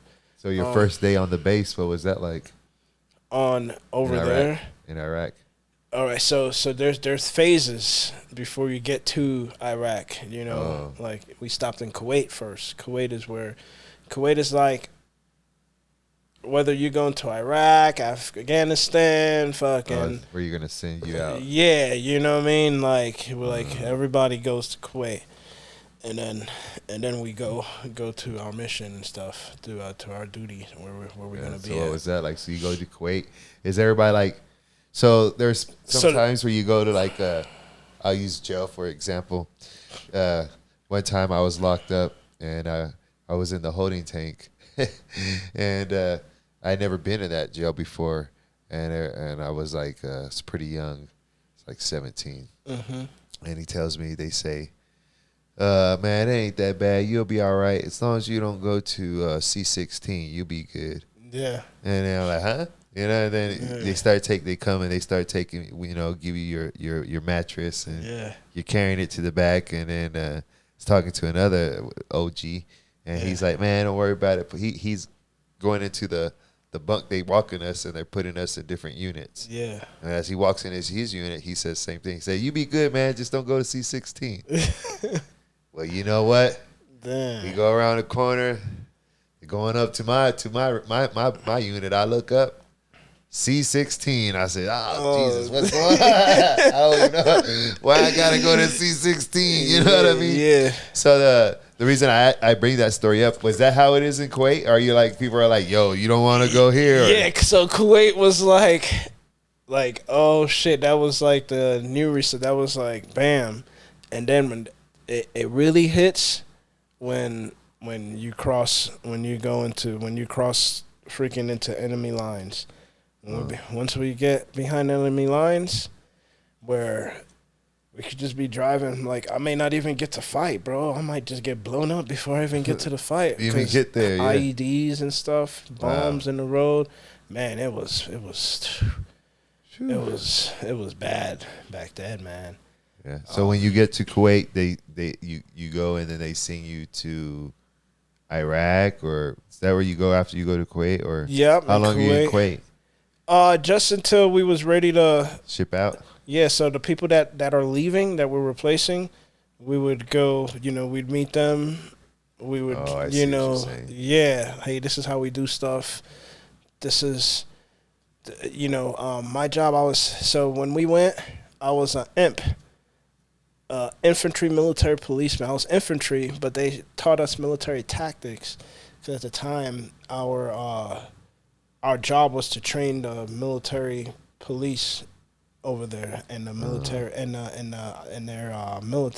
their police officers, their city cops, the Iraqi police, and their army as well.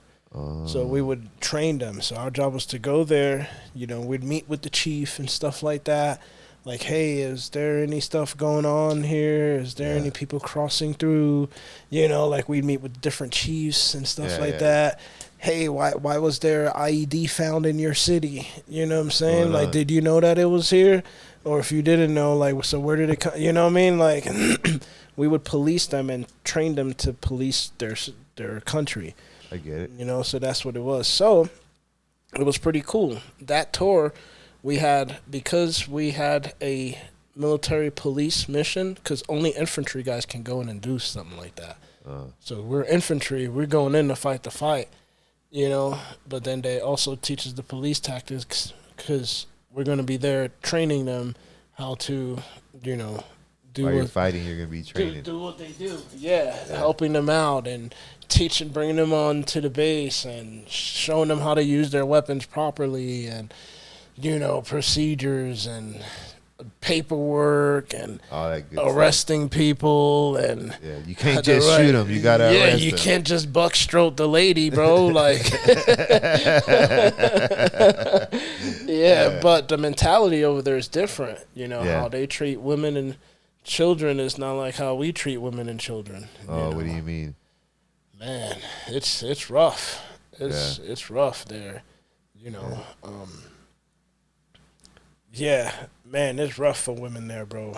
No, I believe it. But to me, it's rough for women. But I don't know. I guess for them, since that's how they are, they know. It's that, just like that perception of like, yo, you from New York. Well, I don't know what it's like to not be from there. So like, they don't know what it's like not to be like that. All that it's different in different places. But but this is my norm. So for them, you're in Kuwait. They say you're going to where at in Iraq? What did you say again? So we was based out of Talafar, Mosul area. Yep. So we was Talafar, then we had guys in Mosul, and then we had guys way up north, like on the Syrian border, off of the Syrian border. That's where I was at. I was in a small Nineveh province called Rabia.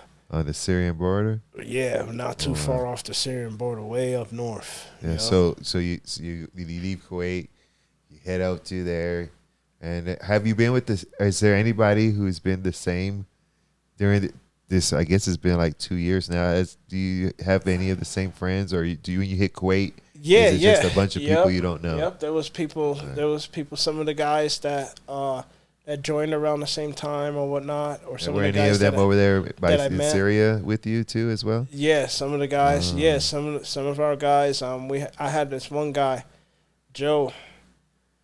But it's crazy, man. Ever since that tour, we haven't spoke. You know what I'm saying? Not like we know each other's alive and stuff, but it's not like yo, man, like, what's up? Yeah.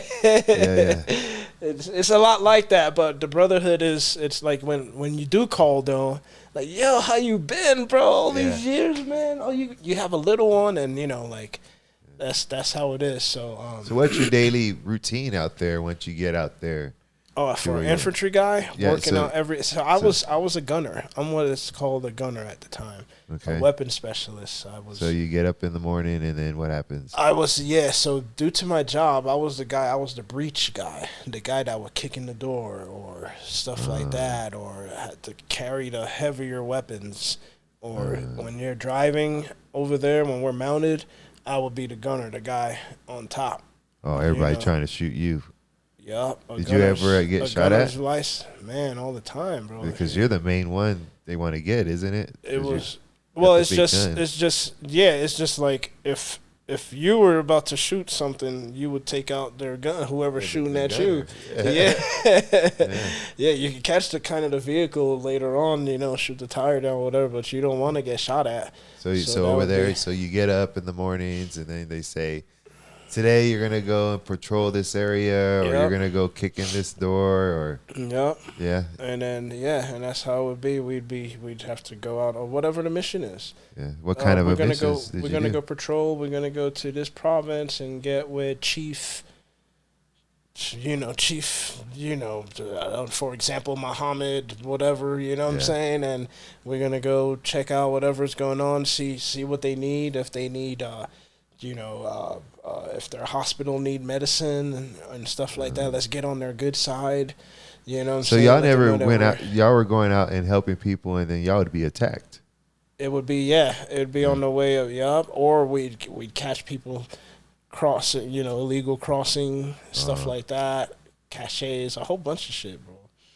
Yeah, people trying to smuggle shit, or people out there building IEDs on the road. Oh, wow. And stuff like that, catching them. Did you ever see anybody go off on IED? Yeah.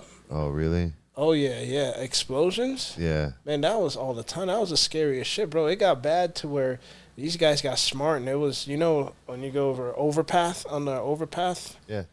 They would put them in the overpath so it would blow down towards us, and then it'd blow. If there's cars driving on the overpath, it's yeah. Wow. Yeah, dude, it was crazy, man. Throughout that time, I could have been a spokesperson for Newports. I should have, because man, Newports. I was sucking down Newports like it was a fucking icy on a hot summer day. Stressful thinking about you're gonna get blown up. Yeah. Yeah. It was crazy, man. I used to smoke Newports left and right, at a time. I remember the day that I started Newports, man. Started smoking cigarettes. March 17th, 2007. We got into a rollover. A rollover is when, the vehicle tumbled over. The vehicle rolled, and I was the gunner. Oh, so you got really... Did you go? You stuck? Are you stuck on the top of the vehicle when it's rolling? Yeah, kind of. Yeah, because of the velocity of it, we fell into water, into like a canal.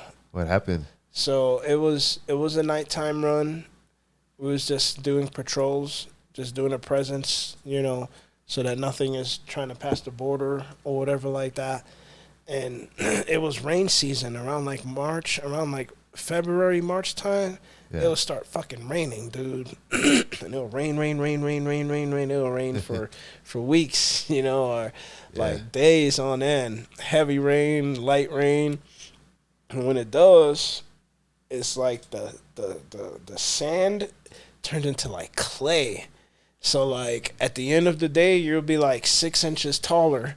Because you got so much clay on your boots. So every door entrance that you go to over there, you'd see all, that's where everybody kicked their feet at. Yeah, they'll have brushes there, but, man, it'd be full, caked with bullshit, muddy and, it'd be, nasty. When you're driving, it gets so slick after a while, because it's muddy and clay. Yeah. Or whatever like that. Slippery. So we was driving that night on patrol or whatever, and we was just going over an overpath or whatnot. And it's a third world country. It's not like it's concrete cement here and stuff. That's how these guys are able to dig up the floor and fucking put bombs in it. It's so easy. It's just clay. It's not like asphalt or anything. Yeah, so it's really weak. So what happened is that as we were driving, I was the third vehicle in the convoy. It was a 4-vehicle convoy, 4 Jeeps. Four Humvees at the time. And I was the third. So the first vehicle went across. The second vehicle went across. As my third vehicle is going across, think about the driver's side of the vehicle as you're driving, and it just starts to tumble down. So the back passenger tire comes You know what I'm saying? Wow. Like, yeah, so because the floor, the bridge just goes out from So it just underneath it. flipped. Yeah, so it just flipped like one little tumble. So it felt like for me in the gunner's hatch, it felt like fucking a roller coaster, dude. Like, you know, like not having a seatbelt. Like, man, like if you didn't have it on and you're holding on for your life, dude, like against gravity. Yeah. That's what I was trying to pull myself in the hardest. And you know, I'm a bit, you know, I worked out, you know, so I couldn't get it with just my own might, bro. Oh my God. If it wasn't for, you know, the guys inside to pull me in, bro, I wouldn't be. They put you inside the cab of the vehicle? Yeah, dude, I don't know how they had enough time. We got mad gear. If inside the vehicle is so fucking tight, you know, like it was one of my NCOs at the time. He was a smaller guy, Sergeant Sellers. Freaking, he had jump. I don't know. You know, like when you walk with your kids on your feet, or whatever. Yeah. It pulled me in somehow, you know. So I'm pulling, and then I just with his might, you know. That's what I felt. I don't know if he's about to help me. Just to get the guys a visual, the vans, the tank, is it a tank, right? It was a Hummer. A Hummer's flipping, and as it's flipping, you're falling out, and you're holding yourself as hard as you can so that you don't fall out. Or get crushed in between, because as I'm falling, because I'm still snapped in. I got my seatbelt. I got my I would be crushed, not being able to escape. So does he undo your seatbelt, or do you get to undo it, or does he just yank you with it off? Yeah, he pulls me in. You know what I'm saying? So so wow, man, split second. Yep, and it split my face too. That split second, I hit it right on my 50 cal. My 50 cal is like this, you know. Yeah. It popped me just like a tomato, bro. Like.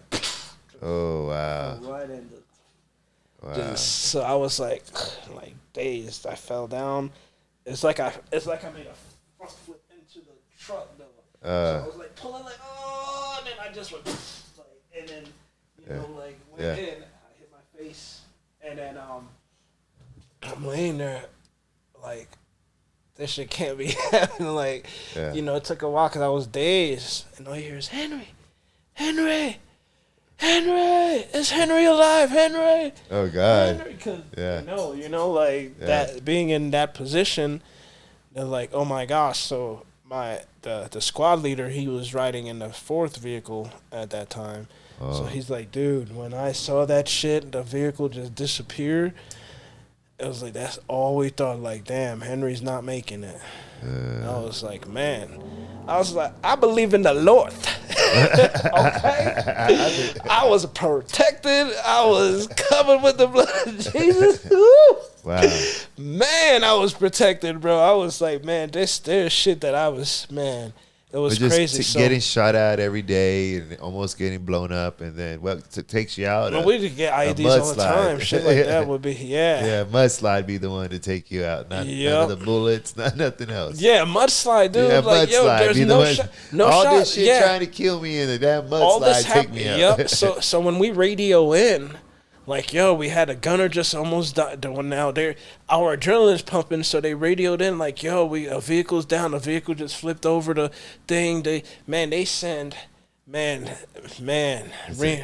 reinforcements that showed up that day, man, it was crazy. As if some shit just went down. Like, it was like not a bullet flew that night. Not a bullet. It was quiet, man. It was not 4th of July that night. Yeah. But yeah, man. So they ended up. We had to wait for a while, get us up out of there. Or not. So I come out the vehicle. I'm like, Doc, what the fuck's wrong with me, man? You know, like I can't stop shaking, but I'm not cold. You know, like, did I just hurt myself? Am I gonna stay like this, bro? Like, what's going on? Like, you know, like I'm shaking. He's like, Henry, your adrenaline is skyrocket right now. He's like, literally, you can vertically just leap onto the building without a running jump. If you just you'll be able to do it. Your adrenaline is skyrocket right now. He's like, just smoke a cigarette or something, you'll be all right. I was like, all right, doc. And I was like, who got a cig, you know? Yeah. And then it was a menthol cool, Kool. Yeah. Like one of the guys gave me a. Yeah, I know what you're talking about. Yeah. That was my first cigarette. That was my first cigarette. A cool. He gave me a menthol cool, Kool, on the package, and I was smoking. Started smoking after that. All Newports. Yeah, after that, it was Newports, but I seen people from the hood smoking, the shit that I'm used to. You walk by it in the hood, it'd have this distinct smell. After a while, you'd kind of like the smell of it. And even if you're not a smoker, it was weird. It's kind of like how people like the smell of gas. There's some people that, do you know how, you ever hear that? I've heard that before. Yeah, I've heard that before. Some people like to smell gas, and like, they like to smell gas because they get just high. so weird. It's just a weird ass thing. Like, it was like that with Newport cigarettes. Like, you'd smell it from miles away. Super stressful situation right there, though. Super duper, man. Was that in the beginning of when you first got out there, or was it you were there for a while already? So was supposed to go home, so I was there for a while already. I was there for a little while already. I was supposed to go home like around that time. Yeah, March 17th. So I was supposed to leave that week right there. That was supposed to be one of my last little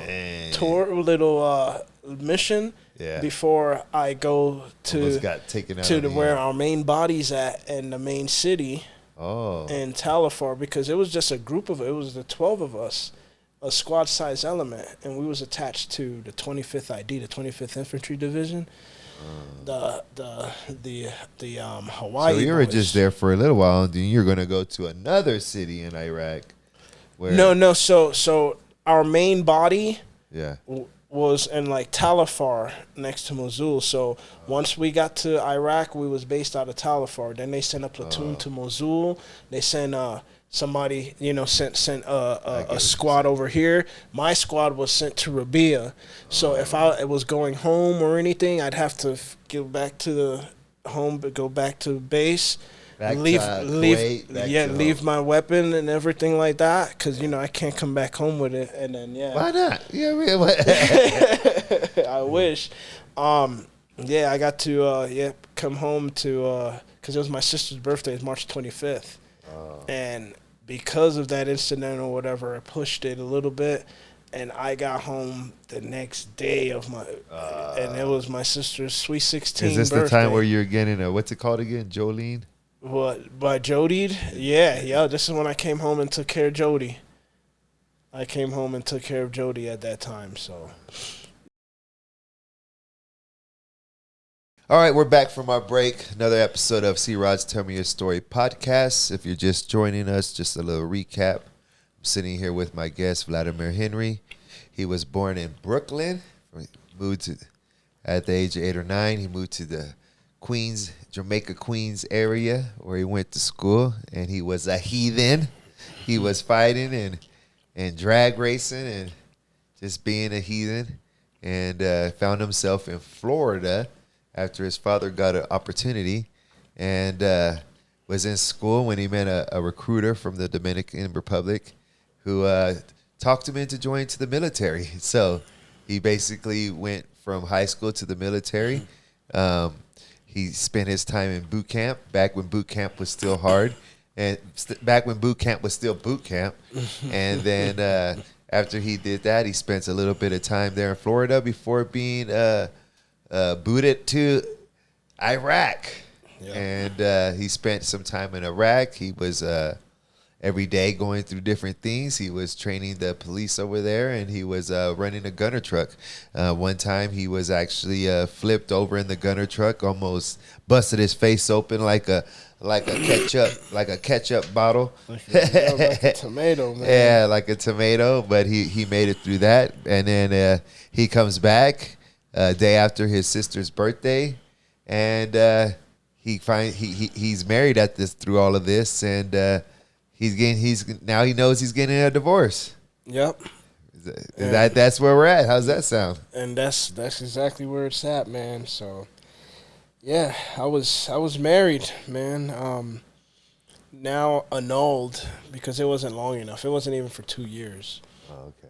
Man, as soon as I left, it was like Bring somebody that other guy over. right in the seat. Yep. Yep. She'd be lying and. No, actually, man. So it's crazy. So we knew each other right before. We had the same recruiter put us in. Yeah. The recruiter that was working with me. Excuse me. Also, because she was my girlfriend at the time. Yeah. He's like, I'm gonna end up recruiting you too. You just as rough and tough as your man is. Yeah. Yeah, but she was a white girl at the time, and he was surprised. He was like, "Man, like, yo, you're rough, like." Yeah. So she ended up joining too. Actually, Oh, wow. Yep. We was kind of in boot. She went to boot camp like maybe 2 or 3 weeks before I graduated and got out of boot camp. Oh. So, like, we knew each other right before we went in. I used to go see the sergeant and everything like that all the time, do the test or whatever. He used to be like, watch, I'm going to get you in. She's like, no, I'm not. He did, though. Like, yeah, he did, though. Like, no, I'm not, and stuff like that. And So while you were in Iraq, though, she was here in America, correct? Yep. So so around that time, man,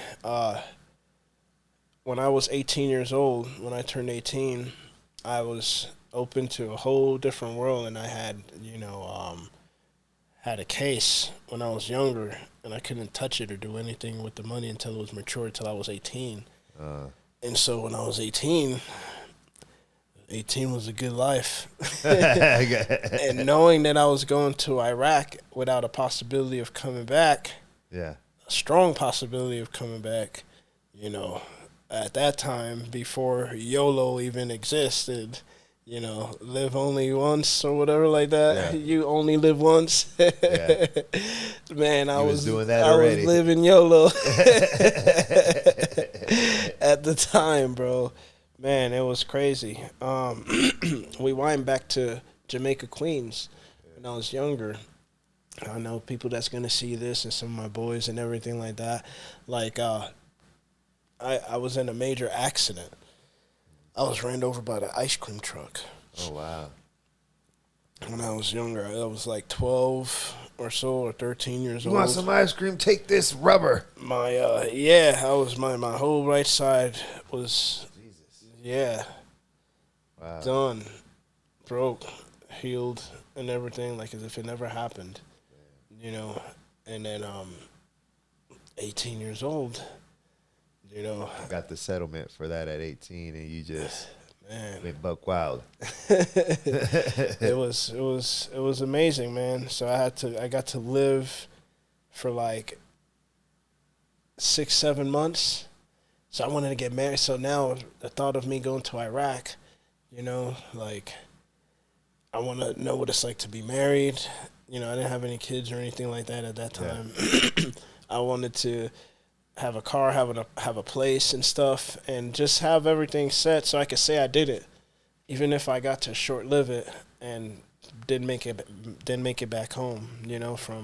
From the real thought. So every day I'd just be smiling and chilling, hanging out, spending a whole bunch of time with family galore. We'd be going to amusement parks and doing the most, I'm the best uncle in the world. I mean, man, it was everything. I bought an Audi at the time. It was an all-black Audi. I seen the movie Transporter with Jason Statham, the first one. Yeah. And he had the Audi.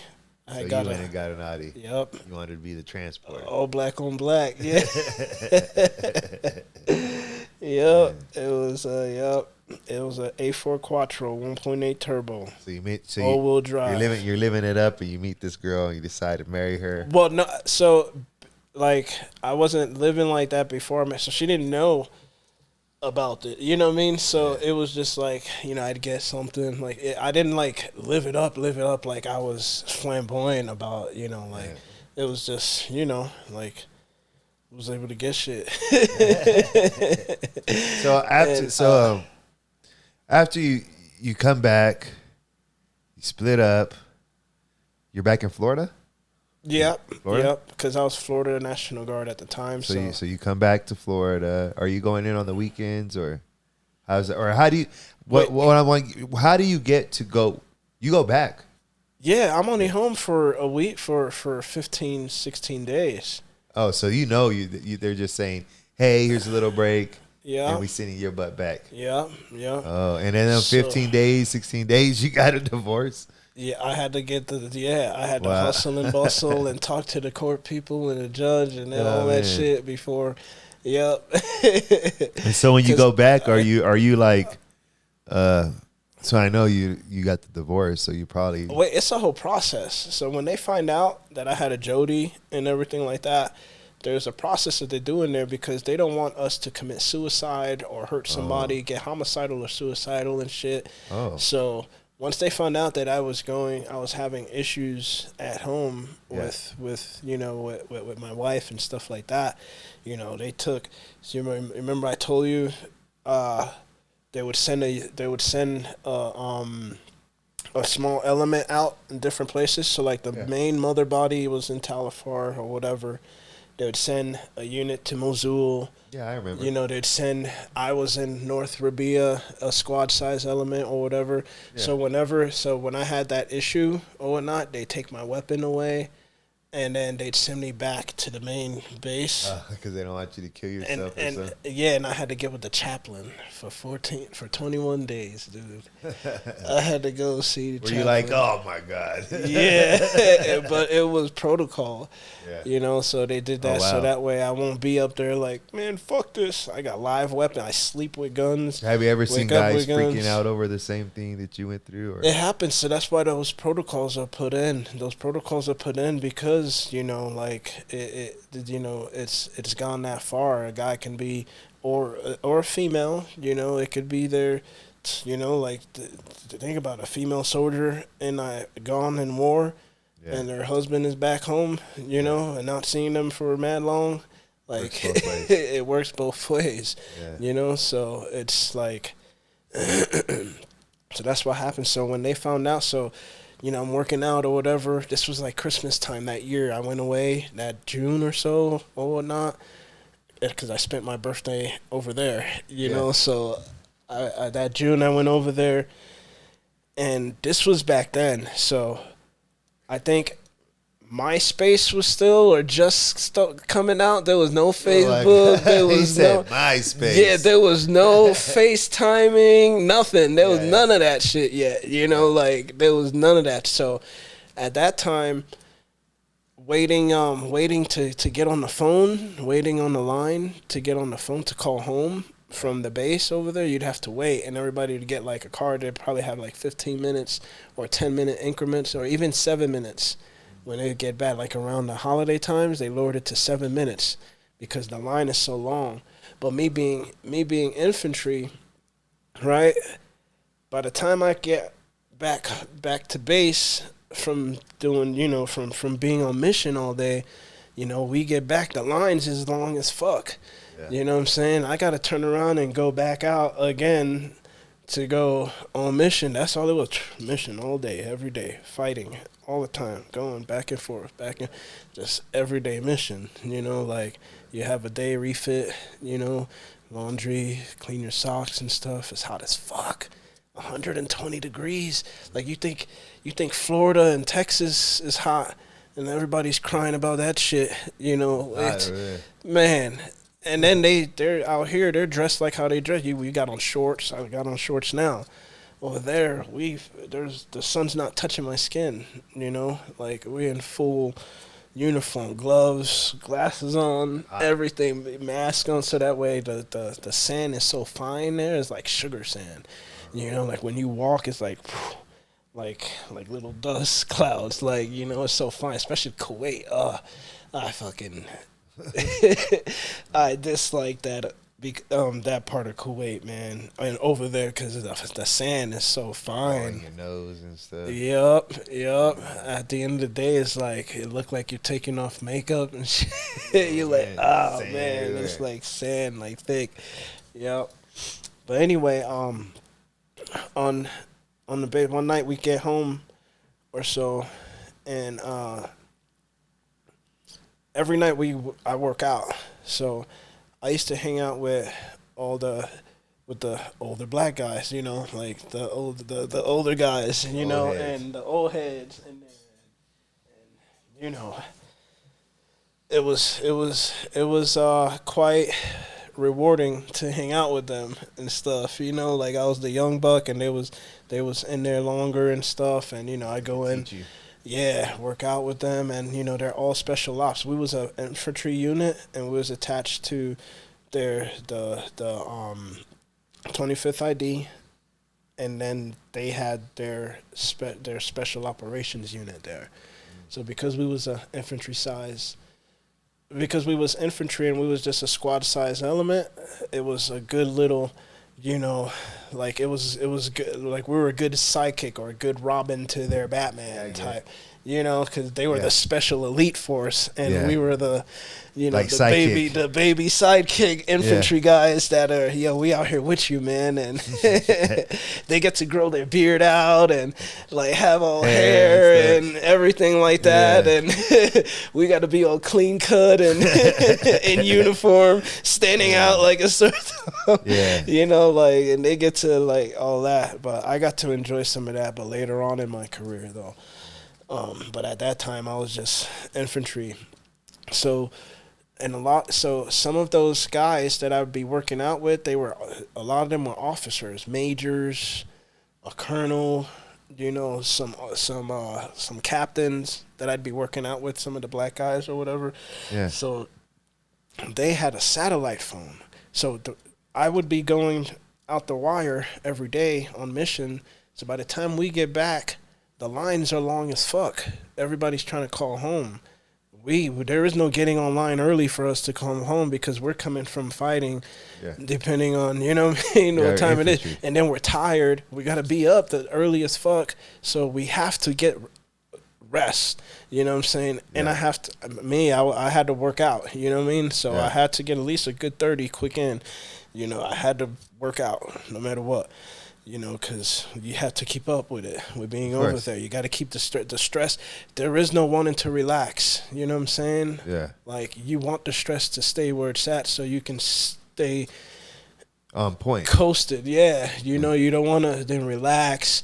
Like going home for 15 days. I mean, I wanted to go home. It was good to go home for 15 days, but it's like, that's like you're out to fight. When I'm there, when I'm here, I'm like, damn.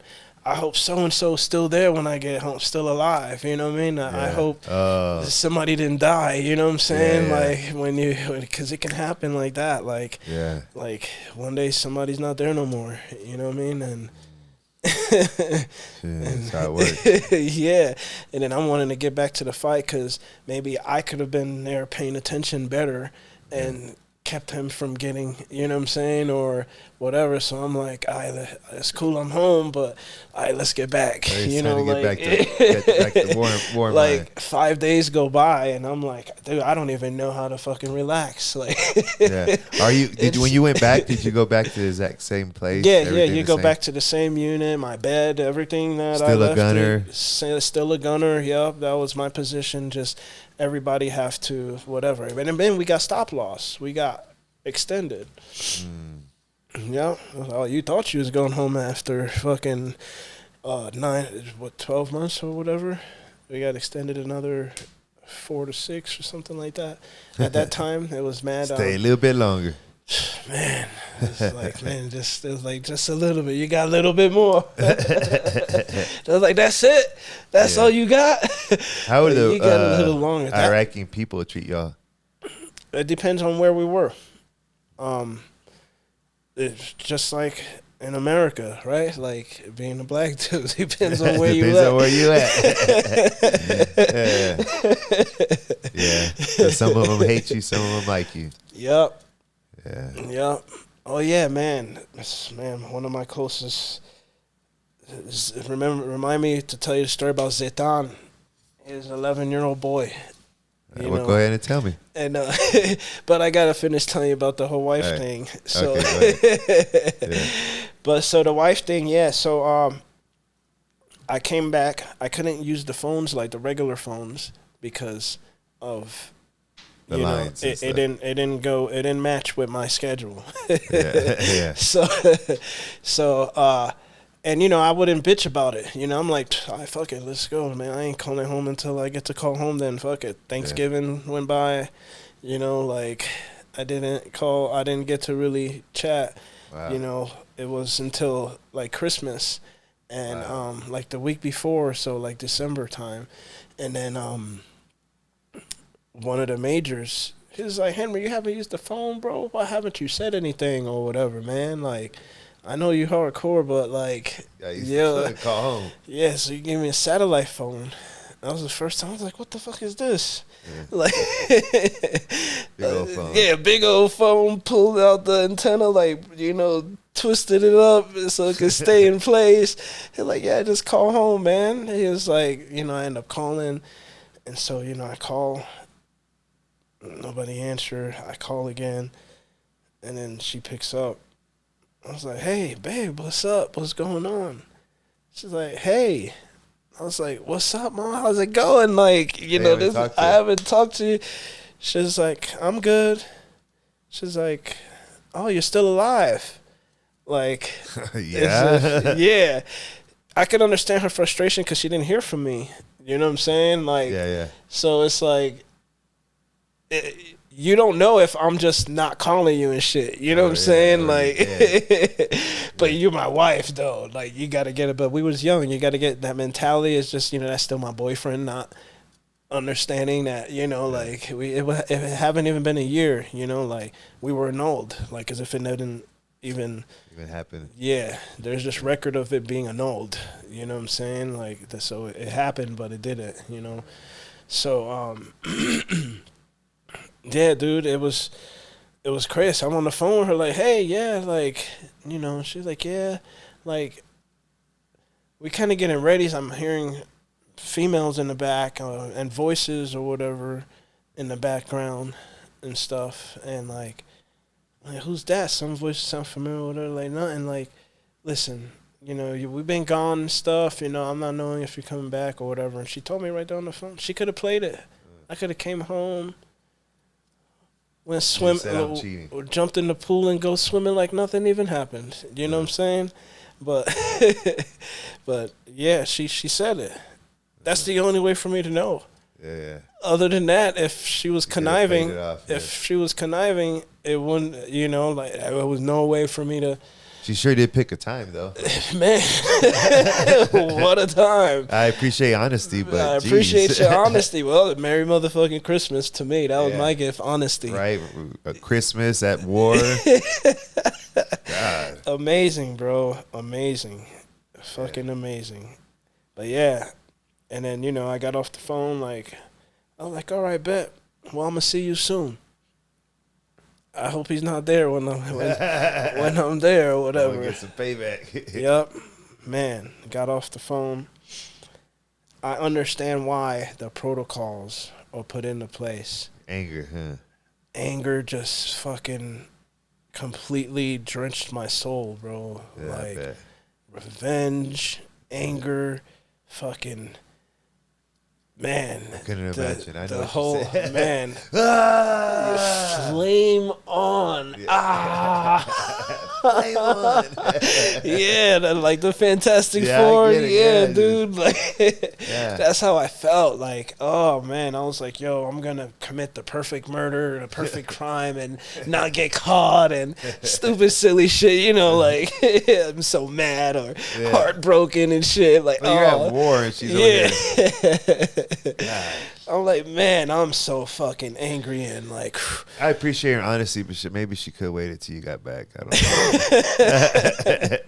Hey, we were young, bro. I mean, bad timing. At least that's what I give that to her, bro. Like, man, because I could have completely just been a sucker, like not a sucker, but she told you the truth. Yep, so. No, I agree. I'm glad she told you how just her timing was horrible. So I was supposed to go home in like January time. Yeah. But then, my sergeants found out because, I came back to the room. I was mad. Yeah. Like, fuck. Pacing back and forth. We got to go on mission. Next day, the guy just let me use the satellite phone real fast. Like, we still, this every day, we in motion, man in motion hike. Just, just every day, same thing. So I got to eat that and go to work. Like, man, just all of that. It's like, man, like Usher, let it burn, let it burn. I said flame on, and I said flame on, and I just had to just let it burn. Yeah, man. Like, gotta go to work, gotta do your mission. Man, like, it ain't nothing. So now I gotta be focused. I'm a gunner. I'm paying attention. Fucking 300 meters, 800 meters, 1,200 meters out on the horizon, paying attention everywhere or in my sector. I gotta be, involved in what I'm doing for us to stay alive. But then I'm hurting on the inside. I'm like, all of this shit. You know what I'm saying? Like, man, I ain't even supposed to be here. Like, there's nothing I could do but just go through it. Just. That was tough, I bet. Man. Man, talk about patience, right? And talk about just all that shit just thrown in your face. And I'm only 19 at this time. Like, so when the guards find out, they sing you back? Or? So I go back to my room and I have my bunkie.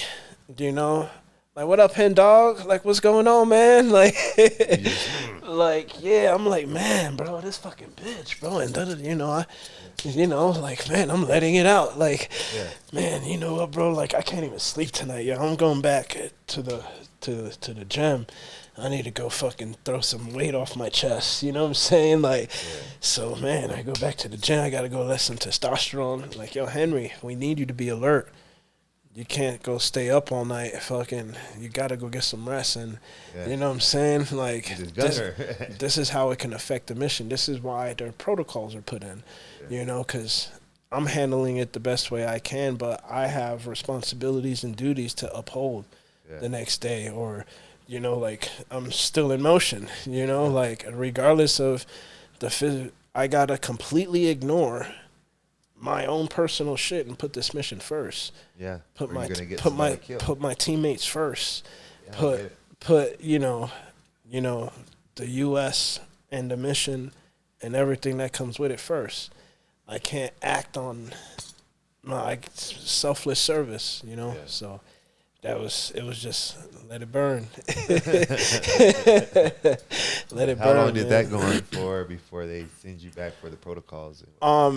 So my roommate went and let the sergeant know, and then man, it was some crazy stuff. But he let the sergeant know, and then the sergeant was like, it's right the next day. As soon as they know, that's it. They don't let it go, It's like, all right, when is he gonna blow? You know what I mean? Like, it's like he's already inflated. He went to the gym to go let some He's already flamed up. He's gonna burn out. Yo, let's go find him real fast, or let's go to the gym. While he's in the gym, when we work out, we put our weapons by the cubby, so that way we're not tripping and shit through the gym and having weights in our hand, and it could accidentally go off, so there's cubbies we put our weapons by. So, while I'm in the gym, because they know I'm in the gym, they just come, like, hey, Sergeant, hey, Henry, let me talk to you real fast. No, you're good, leave your weapon there. And then I just go, and then that was protocol. From there is, I already got my bags packed. I ain't wearing much. It's all the same uniform. So they could easily pack for me, to make sure they grab my toothbrush. Like, yeah. So you go back to Kuwait, or? No, I go back to Talafar, to where the main city, where it's at. And you stay there until you for 20, for with the chaplain. 21 days. I came off. I didn't know I didn't know the protocol is a 21-day protocol. It was just going on forever for me. Like, after 14 days went by, I'm like, fuck, it's like 18 days. Let me send me back. I'm like, come on, bro. Like, yo, she didn't affect me like that. Man, I'm from Brooklyn, dog. Like, man, fuck that hoe, Jamaica Queens, son. Yeah, man. Like, yo, fuck that. Like, that hoe, that was my mentality at the time, and I'm ready to get back in the fight. My guys need me. You know what I'm saying? I can't let her affect me. Like this. So, but man, I needed to be with the chaplain though, without even knowing. Because I would have came back on a plan, and I would have probably tried, as mad as I was and feeling the emotion at the time, just like what anybody would feel, I would figure that. I'm not comparing myself to like somebody that would be in jail or something like that, but at the time when they do or commit what it is, that emotion that they're feeling that gets them to do that shit, that's an emotion. That's you act on an emotion, just like everybody acting on it. When you buy something, that's because an emotion. Passion crime. Crime, you know what I'm saying? And a crime of passion, you can, there's a lot of it you could get away, or it would be lenient, like the punishment, if there is, because it's a crime of passion is understood. Yeah, bro. I could tell you needed to go to church. He's about here. He's thinking, I can get away with this shit. I'll do 5 years on this shit. I was like, man, I was more mad that because of her bullshit, I can't be there to have my guys back. So I was like, it's affected me like that instead of. How long were you? So after the 21 days, is this boom straight back, or that's it? Like cold water, bro. It's like lights. No, back to America. It's back like, to war. It's like lights on, lights off. Yeah, they can't. They're not gonna send. They want some time to go back, some time to heal, time, to the further, the longer time heals all wounds. Yeah. So the more time that can go in between me going home and seeing this chick. The better, the calmer I'll probably be, And so when you go back, you do your 21 days with the chaplain, and then you go back, and then you straight back to business. That's it, back in motion, bro. It's think about it like your car just caught a flat. Yeah. You take the flat off. You have on you put on a spare real fast, a donut. Yeah. And then you go get the tire fixed, and then you throw it right back on. You take the donut off, and back at it. That's it. Mileage. and so through all this time, what is some of the craziest stuff? I know you flipped in your Hummer. That's pretty insane. But what is some of the other crazy stuff you saw? The longest firefight we've been in one time was like 16 hours long. You were in a 16-hour firefight? Jesus 16 Christ. Hours long. Tell me about it. What happened? The first like 5 hours or so was the most intense, because it was like a group that took over. So they would bribe the police. So imagine you are a police officer. You're the head. You're the chief. Yeah. Right. You're the boss. Yeah. You come home from work, your wife and all your kids is tied up, and be like, you working with these motherfuckers? Oh, wow.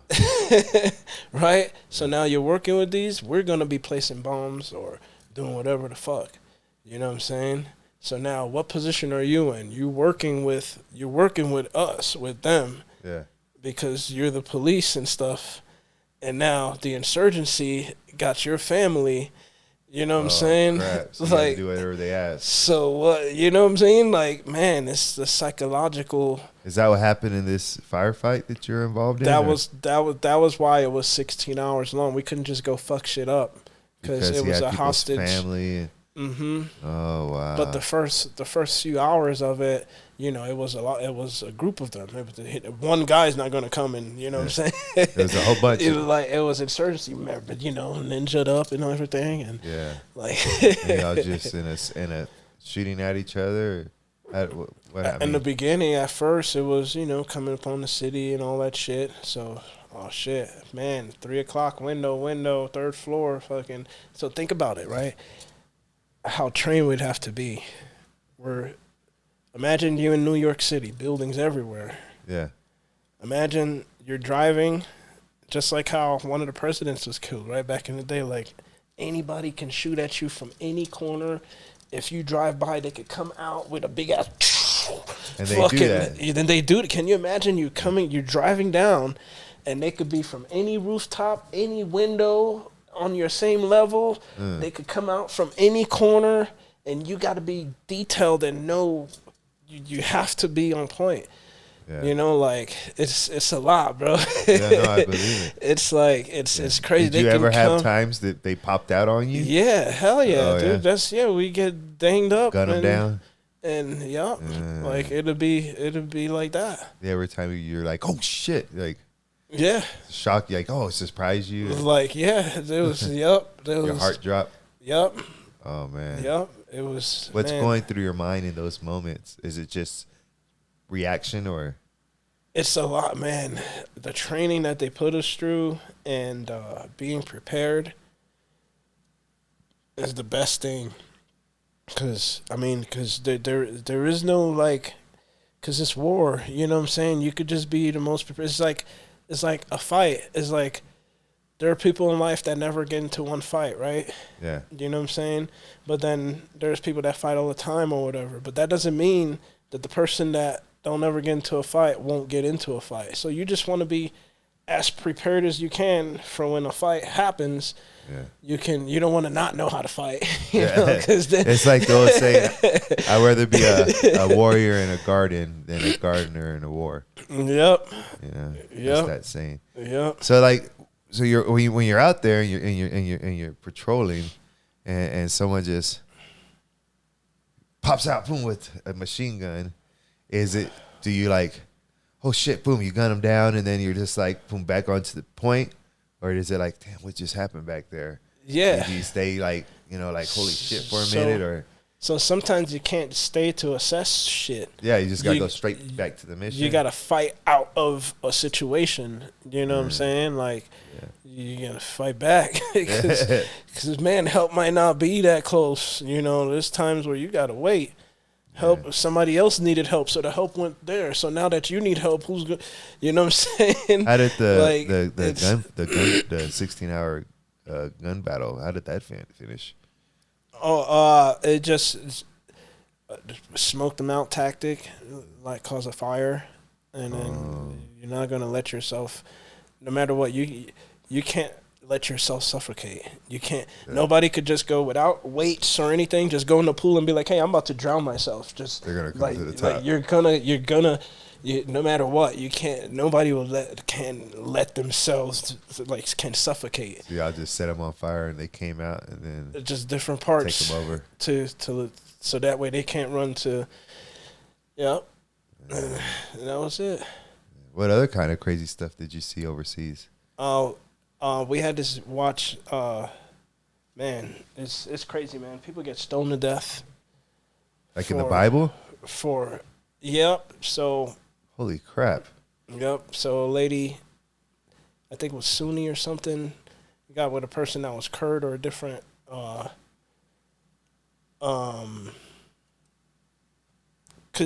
they're all different. They're all the same religion, but I guess they're all different. They're different groups, or is it ethnicity or clans, denominations, or whatever it is. I guess all one religion, but I guess it's broken up into, different denominations is what I'd call it. I know what you're saying. Understanding it from my point of view. So the lady, she married a different. They eloped. So normally over there, they do the whole dowries and shit like that, and their ways, and we weren't there to change what they had going on. It was just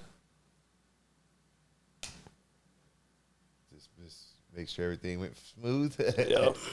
So what happened? So they made y'all had to watch the lady get stoned. It was just we had to make sure there was nothing else that went on besides what was supposed to be. Her getting stoned. Yeah, that was crazy. Was that like a court? Like her punishment is stoning, and y'all had to sit there and watch it? Yeah, their family had to do it.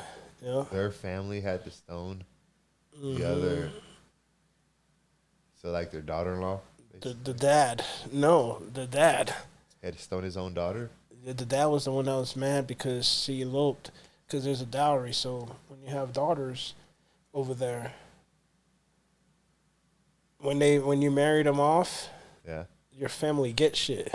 Oh, he ain't getting that. Let's say 10 acres of land with with cattle and goat and shit and He ain't get nothing because they eloped. Yup. He was mad. Well, maybe so that can be because they eloped. That didn't happen, so that can be a reason. Wow. You know what I'm saying? So that had to be a horrible thing to witness. Yeah. I couldn't imagine witnessing something like that. It was a lot of stuff, man. We had females attached to us, to our unit. It was pretty cool. The reporters had came or whatever like that because they were the first females to be part of a infantry unit. Because if we was doing military police shit, like searching and stuff like that, and we as males, we do the best to not pat females down and stuff like that. We get other females, our like females. So just like cops here, you would more than likely just hold them, wait and detain them, and then when a female arrives on scene, then they can handle and do everything they have to do with the female detainee or something. They have a lot of female bombers too, right? Over there was a lot of female people from the other side that would bomb y'all. Or was there female opposition? Yeah, there was. There would be kids, Kids shooting at y'all? There'd be kids, or use them as like suicide vesters, shit like that. Wow. There'd be a lot of shit, man. And that time, it was crazy. It was rough. That was around the time when the beginning of my tour was around the time when they pulled down the statue. Saddam Hussein. Yeah. So around that time, it was harsh. It was harsh. So wow. So But man, it's beautiful though. Baghdad was like one of the most beautiful places I ever seen. Wow. Full of war. Yep. The country's rich, man. His palace. I got to see his palace. I worked there. We worked my second tour. I had switched over to signal side after I left after I got out of the infantry. I switched over to signal.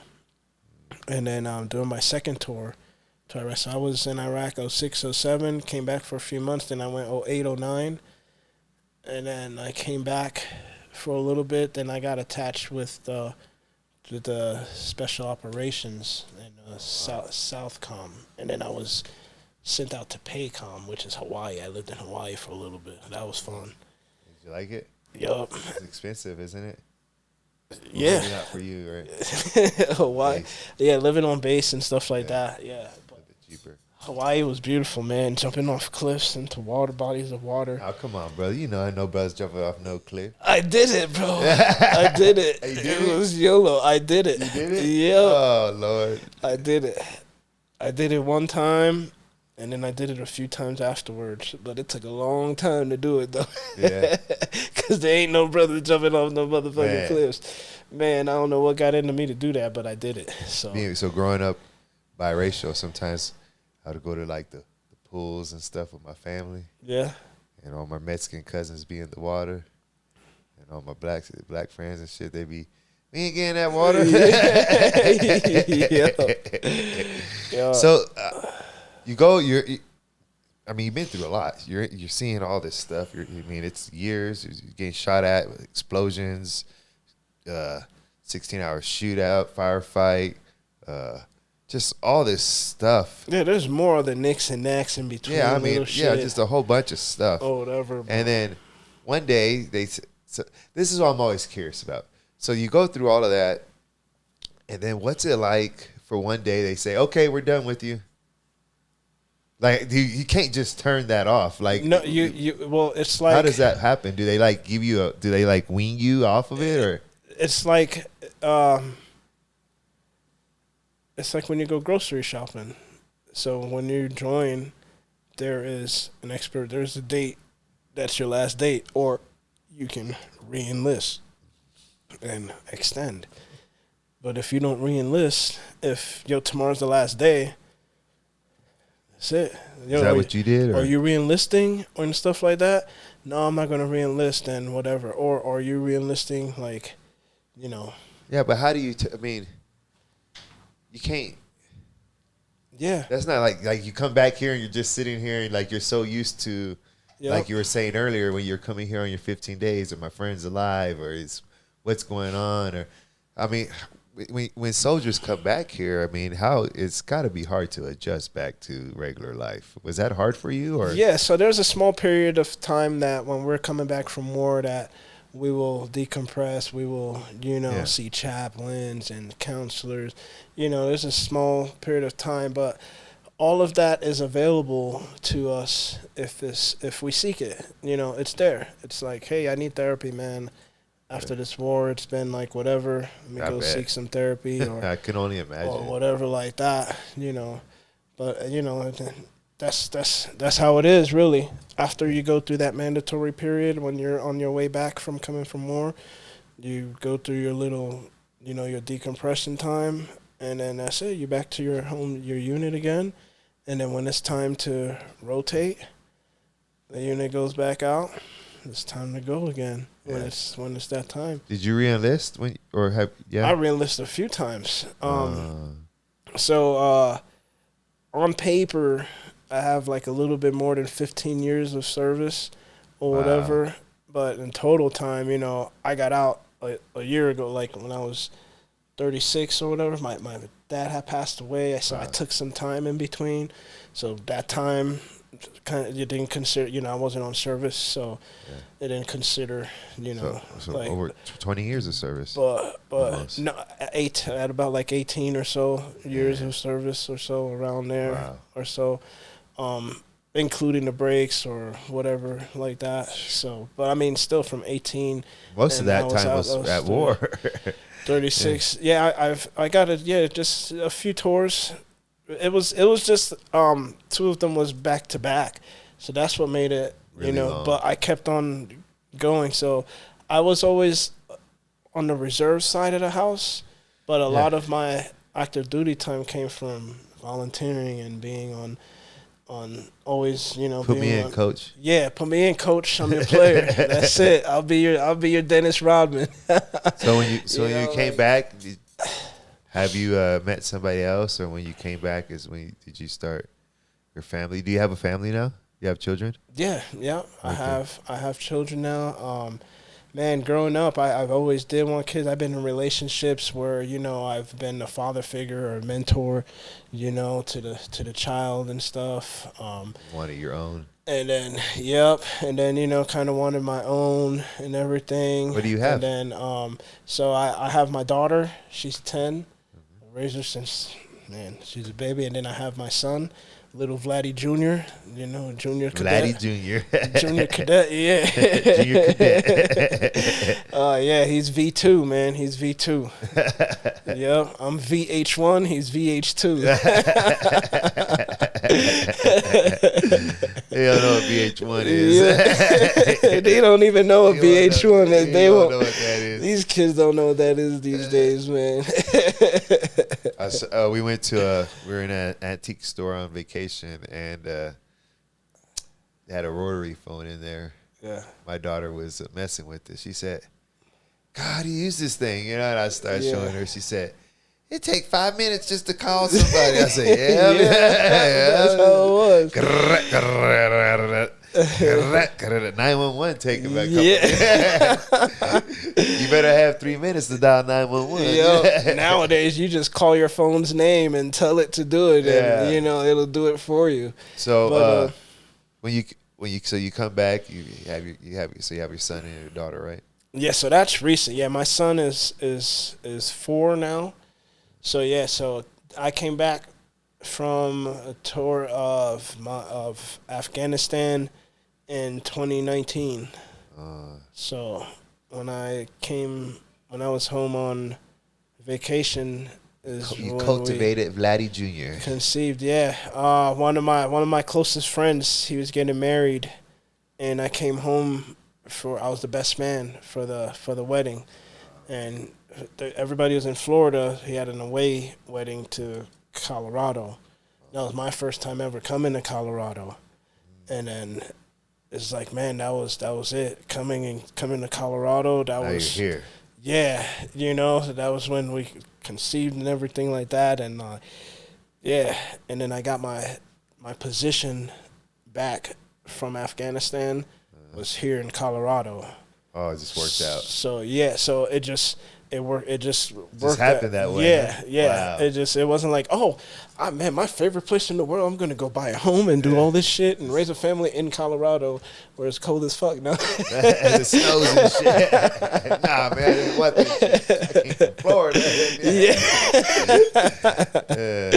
Yeah. So it kind of I had a position over for Raytheon. So the second part of my career, I ended up in the signal side, working on satcom satellites and everything like that.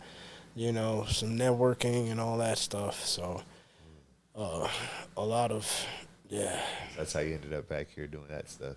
Yep, here in Denver. You know, this is the place for Denver. How you like Denver? All that IT stuff. Denver's different, man. It's friendly. Yeah. Here, it's a happy place. People say hi and talk. For sure. So I had another guest that I talked to on our third episode, and he was telling me about some of the differences here in America and other countries. Yeah. And being in service and going, so you've been in a lot of places. Yeah. Were they mostly in the Middle East? A lot of it is Middle East and Europe. Oh, wait, where out of you? Middle East and Europe. All of it. All of it.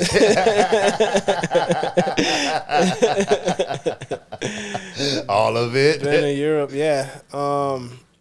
That's pretty dope that you've been all. The reason I was saying that, you got to like. I feel like people don't really appreciate this country until they go to other countries, and then they're like, "Oh, America's awesome." That's true. Is that true? How you feel? That is true. Yeah, being a third world country, Iraq being a third world country. And then living there, because, you know, even though I'm on duty there, I live there with them. I'm going through the heat, the whatever weather it is that they're going through. So I'm living there as if the people that are from there that's living there. Yeah. So, you know, going through the marketplaces, the garbage, the here, man, the dirtiest hood is cleaner than the whole country of. You know what I'm saying? Like outside Chicago, man. That's like going down freaking what's that? Rodeo Drive and it's outside Chicago's like Rodeo Drive compared to fucking Mosul, Iraq. You know what I mean? Yeah, I agree. I think we live in a great country as well. Yeah, dude. So it's crazy, right? So when we be driving through the cities, right?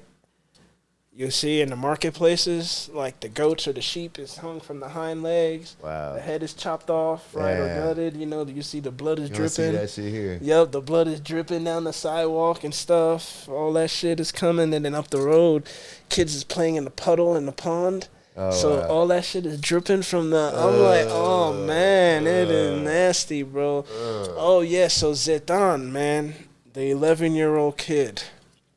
The 11-year-old kid, man. I learned the biggest lesson in life, man, was just appreciation.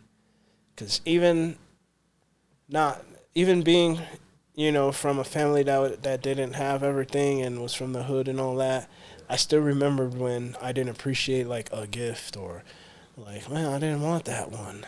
You know what I'm saying? I didn't want that one. I wanted the new one. You know, you got the old one. Or, like, you know, those complaints as a little boy getting shit. So, Zaitan, man, around Christmas time, the year that I was there, because it's a different religion, Christmas is more of a Christian thing or whatnot. Yeah. So we didn't say that. I was just like, hey, Zaitan, man, if I could get you something, you know, like, and I could try to get it for you without making a promise, you know, because, man, they hold promises they hold what you say, you know, word is bond, just like anywhere, but word is bond there. And so I was like, yo, if I could get you something, what would you want? You know, he's an 11-year-old kid, so, you know, over there, football, soccer is really big. So I'm thinking, man, damn, this kid is probably about to ask for fucking, like, all types of Power Rangers and American toys and shit. And, like, that's going to be hard to get. Yeah. Man, Zaitan, I asked him what he wanted. He wanted one orange. He's like, he seen it on the TV and he wanted to know what it was like. An orange? An orange, so he could share with his younger brother and his older sister. He didn't ask for one for each of them. He just wanted one orange so he can taste it. Brothers. I was like, damn, bro.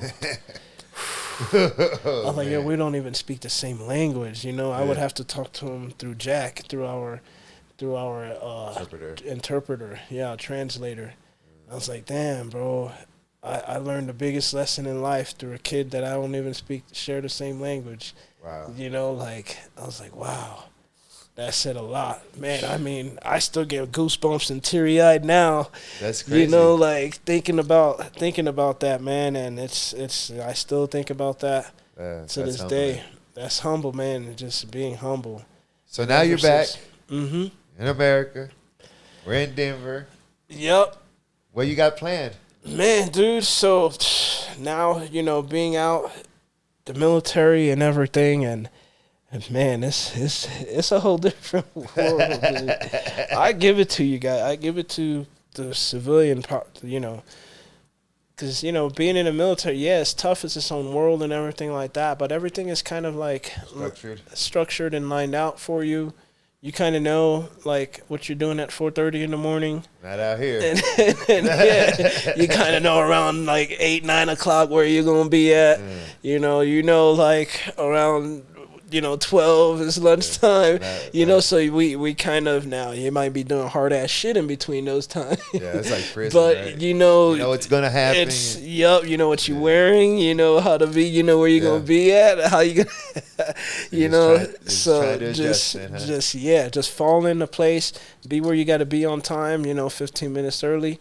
And then you should be good, ready to have, if you have a good attitude, it's better. But if you don't, it'll get adjusted. But you're still going to have to do what you have to do.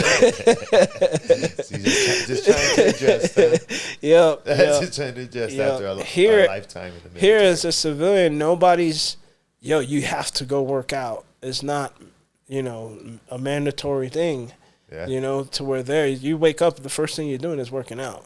Like, there is, unless you hurt, you got sick call or something like that, and you gotta, like, you working out before breakfast. Out here, you gotta be self-motivated.